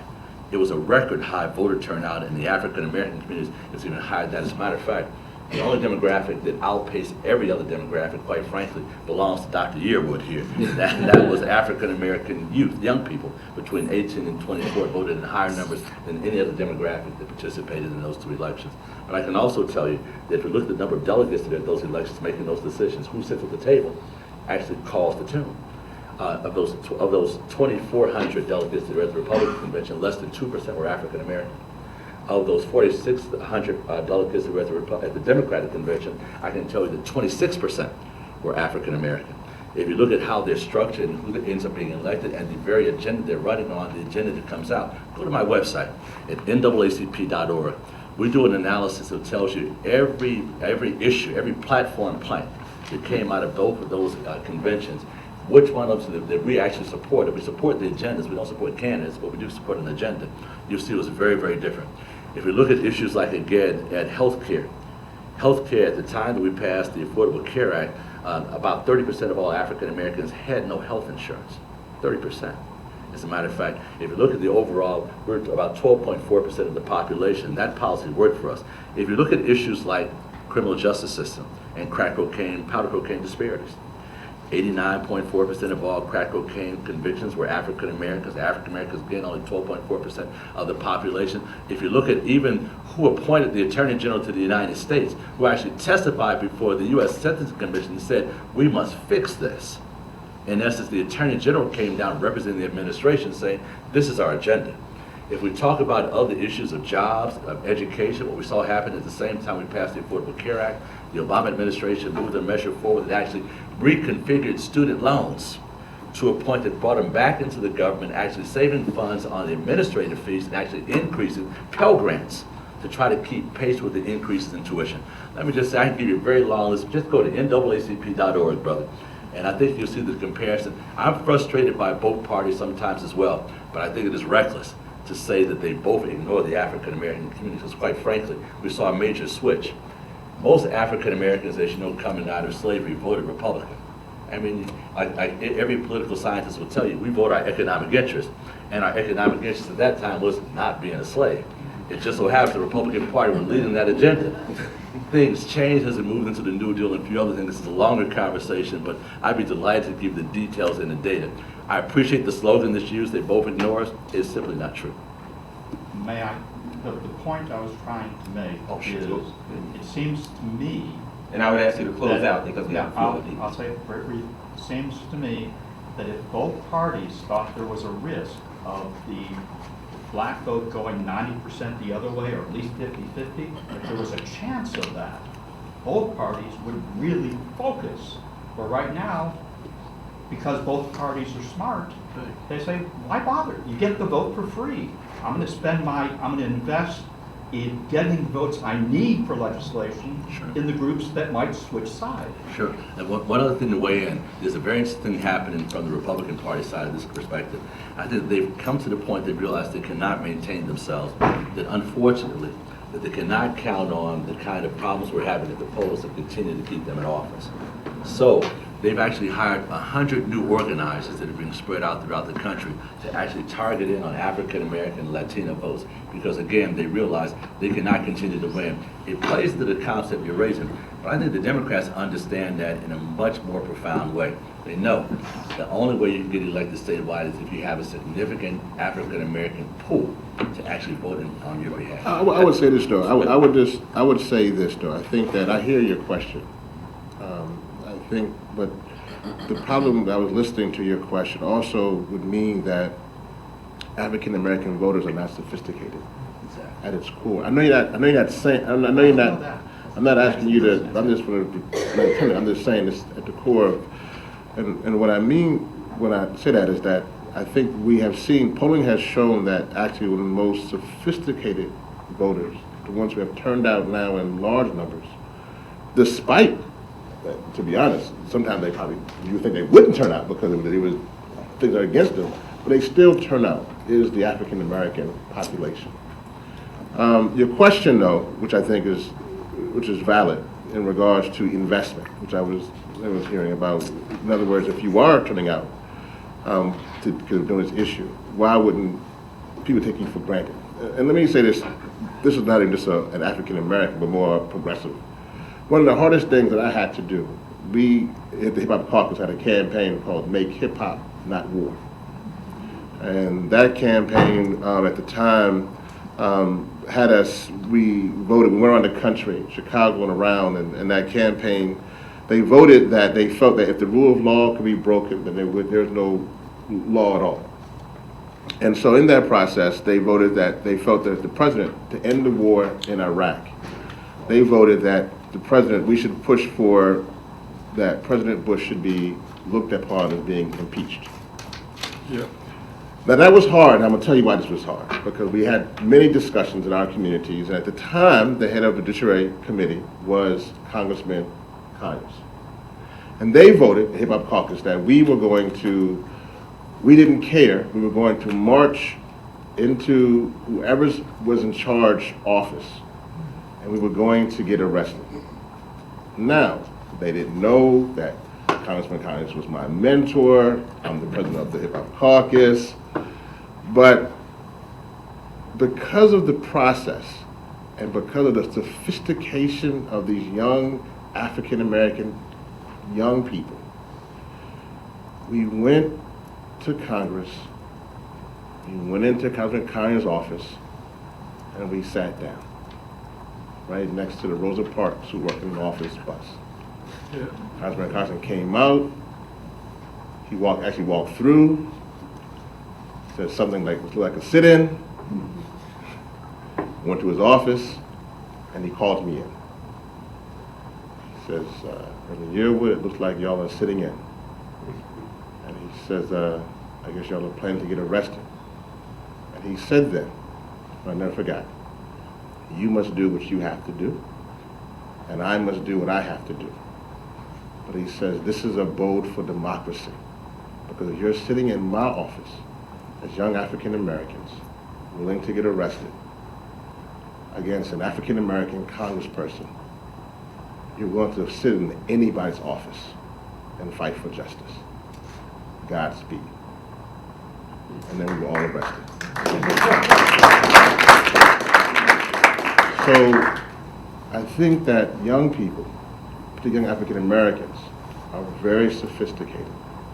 What needs to happen, to answer your question, that the institutions that support civic engagement must do a better job of resourcing and funding communities of color, because obviously if they are the ones who are out and voting, it would make the most sense to support those communities to continue that path they are on. Just real quick, on our website is also our legislative report card. The NAACP has been great in the Congress since 1914 on how it responds to the civil rights agenda of our communities. If you take a look, you can compare the Dems to the Republicans. We don't grade on a curve. There's no Democratic curve, there's no Republican curve. We grade on how they vote on issues that are very, very important to us. And you'll see something that may be helpful to just take a good look at. It doesn't undercut the point you're raising about not enough being done, because it's true. And quite frankly, we end up losing a whole lot of Republican votes on Debo Adegbele's confirmation as the Assistant Attorney General for Civil Rights. But we lost some Republicans' votes, some Democrats' votes as well on that. So We'll take a couple more questions, and then we're going to end out. Yes, I'd like to address inequality in 3 areas: private, veterans, and government. I would suggest that there be some kind of committee to study the inequality in the private sector by indexing employee income to average CEO compensation.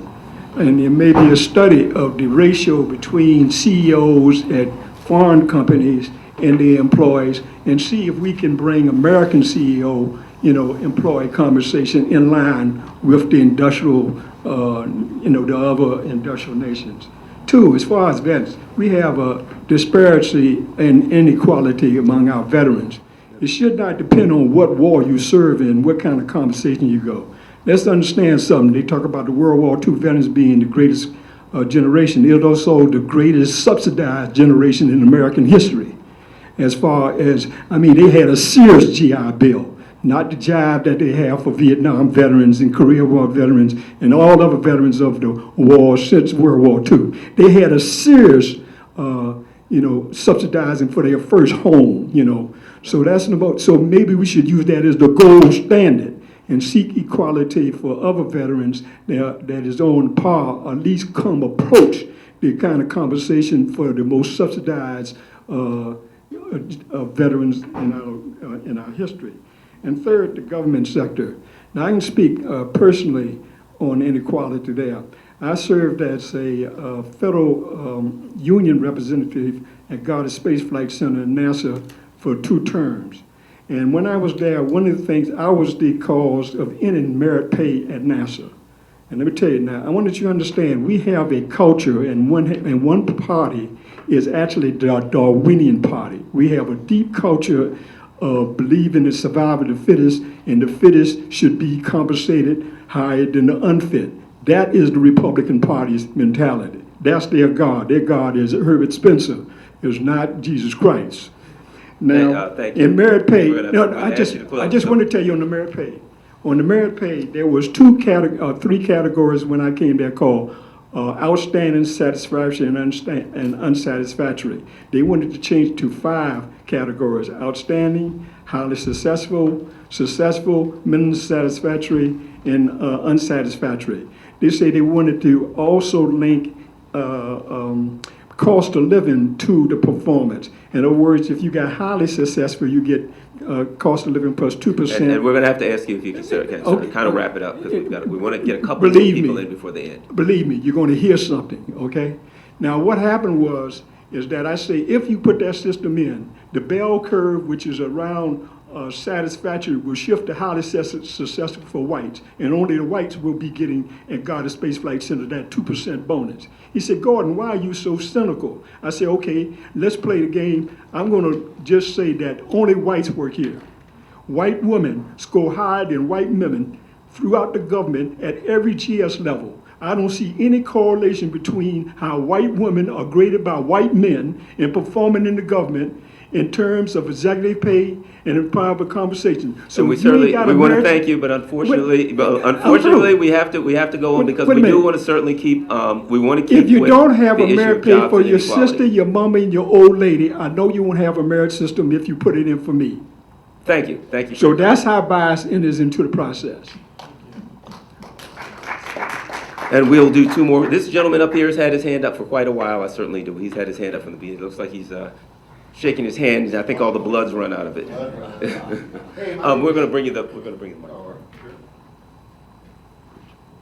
Okay, this time I'm going to hold it. My name is Sean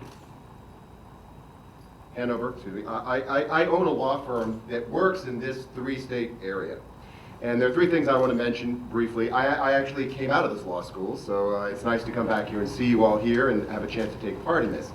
The area we practice in is immigration law and criminal law. And before I comment on those 2 things I'd like the panel to talk about, I also want to point out something that you had said, I believe, earlier, and that is where are the lawyers that are willing to make a change? Well, let me tell you something. Our firm, my firm, does do that. And if you have something you need to have done, we'll be happy to crush them. That is something we're very much actively involved in. Now, the next thing is, in immigration law, we deal with hundreds of clients who come to us who cannot work. And I believe you brought that up earlier. And I want to know, what are we doing to expand things like DACA, that's the Deferred Childhood Arrival laws that allow people to get work permits. So I'd like to hear more about how we're growing on that. The second thing I'd like to know about is really near and dear to my heart. You had also brought up earlier, I believe, where you had to take care of a mom whose child passed away and you were there and you had to stop her. Well, when that mom goes home, they come to us because the crime, the benefits, the lack of social support that exists here ends up in my office. 75% of the crime cases we deal with are blacks who are impoverished and don't have a vehicle to leave. Now, we get them, we process them, we help them.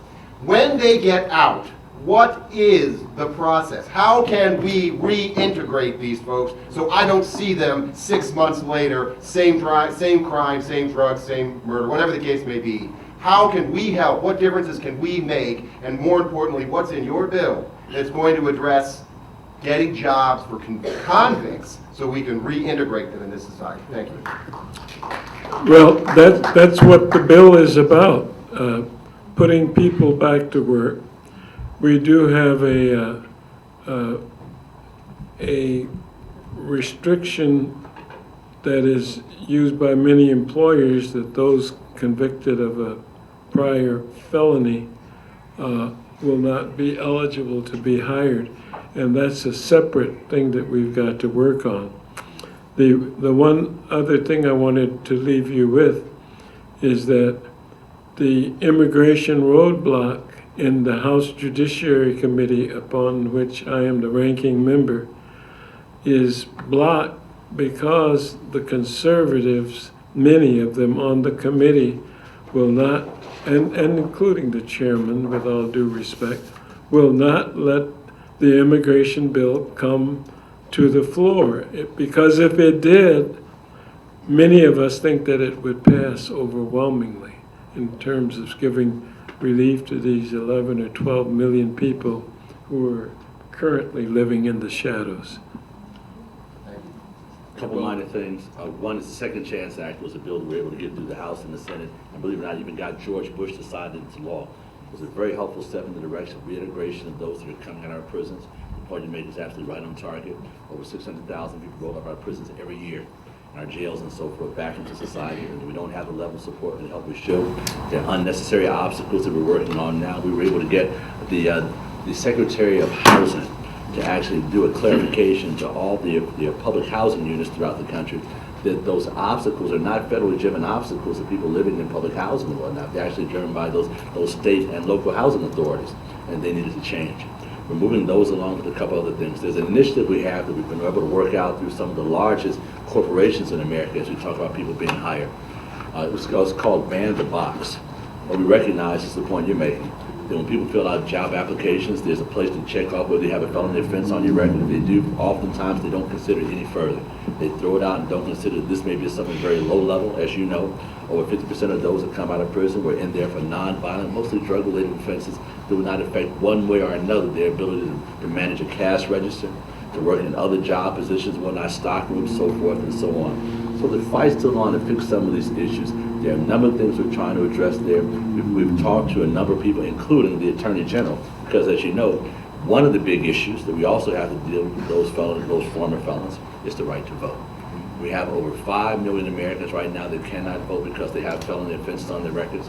I'm saying this, I feel like that weekend fisherman when Jonah sitting in the room. John Conyers introduced the first major piece of legislation to actually address and standardize that process for reintegration into the system and so forth, so people can begin voting.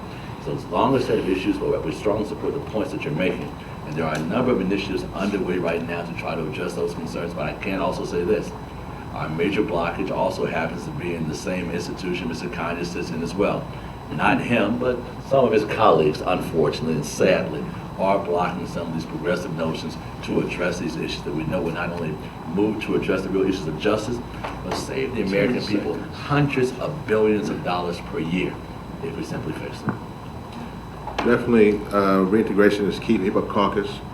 I can talk with you offline afterwards, and we can have that conversation. We have a Respect My Vote campaign that deals with ex-felons' right to vote, but also just in general, this reintegration is a key thing. We actually were part of the Ban the Box. We've actually, our Hip Hop Caucus in Atlanta was actually key at the Ban the Box banned in Atlanta, along with NAACP. Sure, absolutely. Down there. I would just want to add this one piece to what you were saying, though, that I think is important. We're having an offline conversation, But I do think, you mentioned the criminal court, I think particularly for African Americans, as you were addressing that component, I think the other aspect too with the family court system has been just horrendous to African Americans. The child support, dividing families apart, creating a very hostile environment.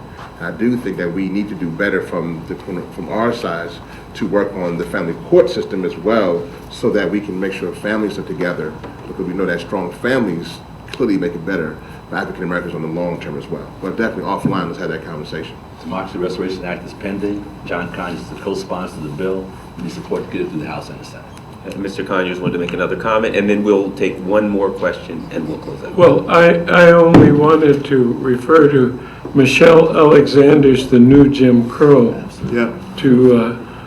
For anybody, it just came out, a brilliant analysis of the criminal justice system as regards African Americans in this country at the present moment. And then I wanted to ask Reverend Yearwood that can the hip hop caucus include the membership of a jazz zealot in his organization? or is there are they separately? No, I don't know what the situation is. That's done. That's done. That's a done thing. My name is Akud Florence Beatrice. I'm a Ugandan by nationality, and I'm an immigrant. I'm a student at UDC. I'm taking criminal justice, and I'll be graduating in May, and I'm applying at the law school here. Excellent. So the reason why I'm asking you is about domestic violence against women, immigrants. According to the research that I've done, about 60% of female immigrants experience domestic violence, more than female natives here. And also another question is about work permits. As Anton has just said, most of the people here are not allowed to work, and yet the government is losing a lot of money to people who are working underground, because even if you're not accepting them to work, all the same, there are people who are accepting to give them jobs, exploiting them and giving them low pay. And also another issue is about cases of how to help these women. How is the Congress and Republicans going to help these women, so that they are able to get out of this domestic violence? Because most of them fear deportation. That's the reason why most of them cannot even seek for any assistance even in the police. Is there any way you can allow them to work and allow them to be able to work within the system, so that the rate of domestic violence can reduce?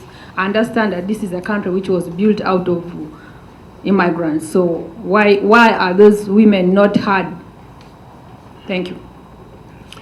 I'd like to invite the speaker to come to my office so I could acquaint her with the organizations of the Progressive Caucus, the Congressional Black Caucus, the Hispanic Caucus, so that we can see how we can work more closely with you on a very important and sensitive subject that you've raised here. Thank you very much. At least most of the organizations, small organizations that we have, most of them might be helping the Latino immigrants, but you find those minority groups of immigrants, for instance, migrants from maybe Africa. I'm from Uganda, and there are very few Ugandans around here. So penetrating through the system to get assistance, any assistance, is really very difficult. Well, that's why I've extended my invitation to you. Thank you very much. You're welcome. And just to add, the Violence Against Women Act was actually reauthorized to include provisions to provide greater protection for immigrants that come into our country as well. You're right. One of the it's kind of stereotypical scenarios is oftentimes the male figure in the household comes to the country first, begins working, sends for the female. She comes in, he becomes violent in some cases. She's fearful that indeed, if she calls the police under those circumstances, that she'll be kicked out of the country, that she'll have to leave and create all kind of problems along those lines. There are protections now in place in VAWA. As a matter of fact, we've created a Violence Against Women division within the Justice Department that oversees this process through those U.S. Attorney's offices. So in those cases, when there are problems along these lines, you should definitely reach out through the U.S. Attorney's Office, both right here in Washington, D.C., or any place else in which the victim of these crimes might live. Oh, come on. Right now, Department NPC was Department of Social Services, but you find that most of the victims that was report are not immigrants. Thank you. Few of them are Latinos, but Africans, they are locked up in domestic violence and they Thank you. And what our last question, our last comment brings to mind is that the issues of jobs, the issues of immigration, that these are issues that aren't separate. That's right. Even in that instance, a woman comes to this country, if she is able to call the police and she's able to leave, if she's not allowed to work because she's an immigrant, or she can't get a job, she still can't support themselves. And the issue of domestic violence, there are a lot of women who are in a situation because they can't get a job anywhere because of our economy and the issue of jobs, they can't leave because they can't put a roof over their head or they'll be homeless. And so they're left in that situation. So it always comes back to the issue of jobs and people being able to support themselves and put themselves in a position where they can be independent and take care of themselves. Your closing statement? Thank you. Appreciate that. Well, I just wanted to say this in my closing statement. Thank you all for your time. I always enjoy these conversations. I take these talks very, very seriously because of what we start off by saying. This is truly a life or death issue. And there are people who are suffering right now as we speak. And I don't think with the genius that I see in this room, an opportunity that we take it as a labor, we take it as an opportunity to organize. I know this also was a place for new attorneys, young brother doctor who coming and hopefully will be here. And I just want to say this to you. I really was serious with my comment. My sister from California and others, well, no, it was hip hop on the West Coast side and others. But I just want to tell you that I take this very seriously. My brother here mentioned about that funeral and that mother trying to climb into the casket. That actually wasn't a crime. She died because her daughter literally had an asthma attack. So it was a very preventable death. But let me just say this, that I just want to think that we need to support the members of the Congressional Black Caucus. We need to make sure that they are supported. Congressman Conyers, Barbara Lee, Congressman Ellison, all Maxine Waters, all of them. And talking with all of them, they don't see enough of us in those hallways. And so it's important that when they show up, that we show up there right with them. And so I hope that we can do that. And then Joe, I hope that, this is not on the script, this is on the tape. I do want to say that the Hip Hop Caucus turns 10. We've become a good body of young people across the country. He was born September 11th, 2004. I would hope that we've been talking about bringing all these youth leaders around the country in hip hop and activism. I would hope that maybe we can come here to UDC School of Law. Good idea. We can have more of these conversations with all the hip hop activists around the country coming here on our 10th anniversary to see what we can do with all these issues. But thank you, UDC. I love my alma mater, and thank you for having this discussion. Thank you. I want to thank UDC and the David A. Clarke School of Law for facilitating this very important conversation. Yeah. I think being able to chain these out, and certainly our friends at WPFW for their continuing vigilance in making sure that the voices that aren't heard very often are clearly heard throughout our community across the country. I go way back to work with you guys when your facility was in Chinatown. So I love you. Yes, indeed. I love you and appreciate you since exactly. But since my hair was black back then. But also, just as we raise these issues of economics and understand how it all interconnects. And everything we do in our society is social, it is political, and it is economic.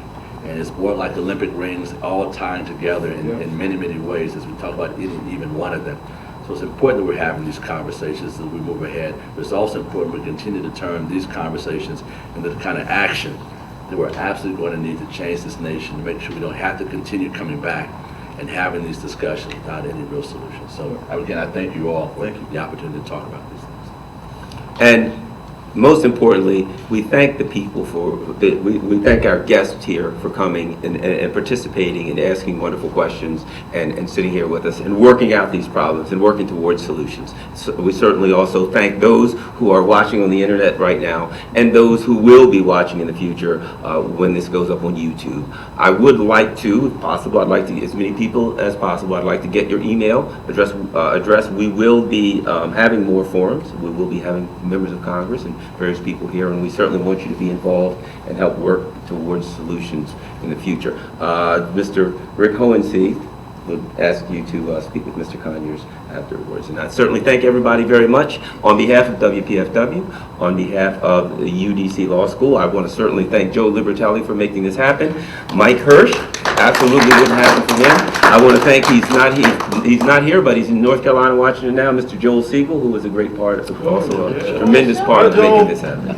We all love Joel Siegel. Yes, indeed. And this will conclude our forum for today, and thank you for coming. Please, everyone possible, we'd like to get your email address and stay in contact.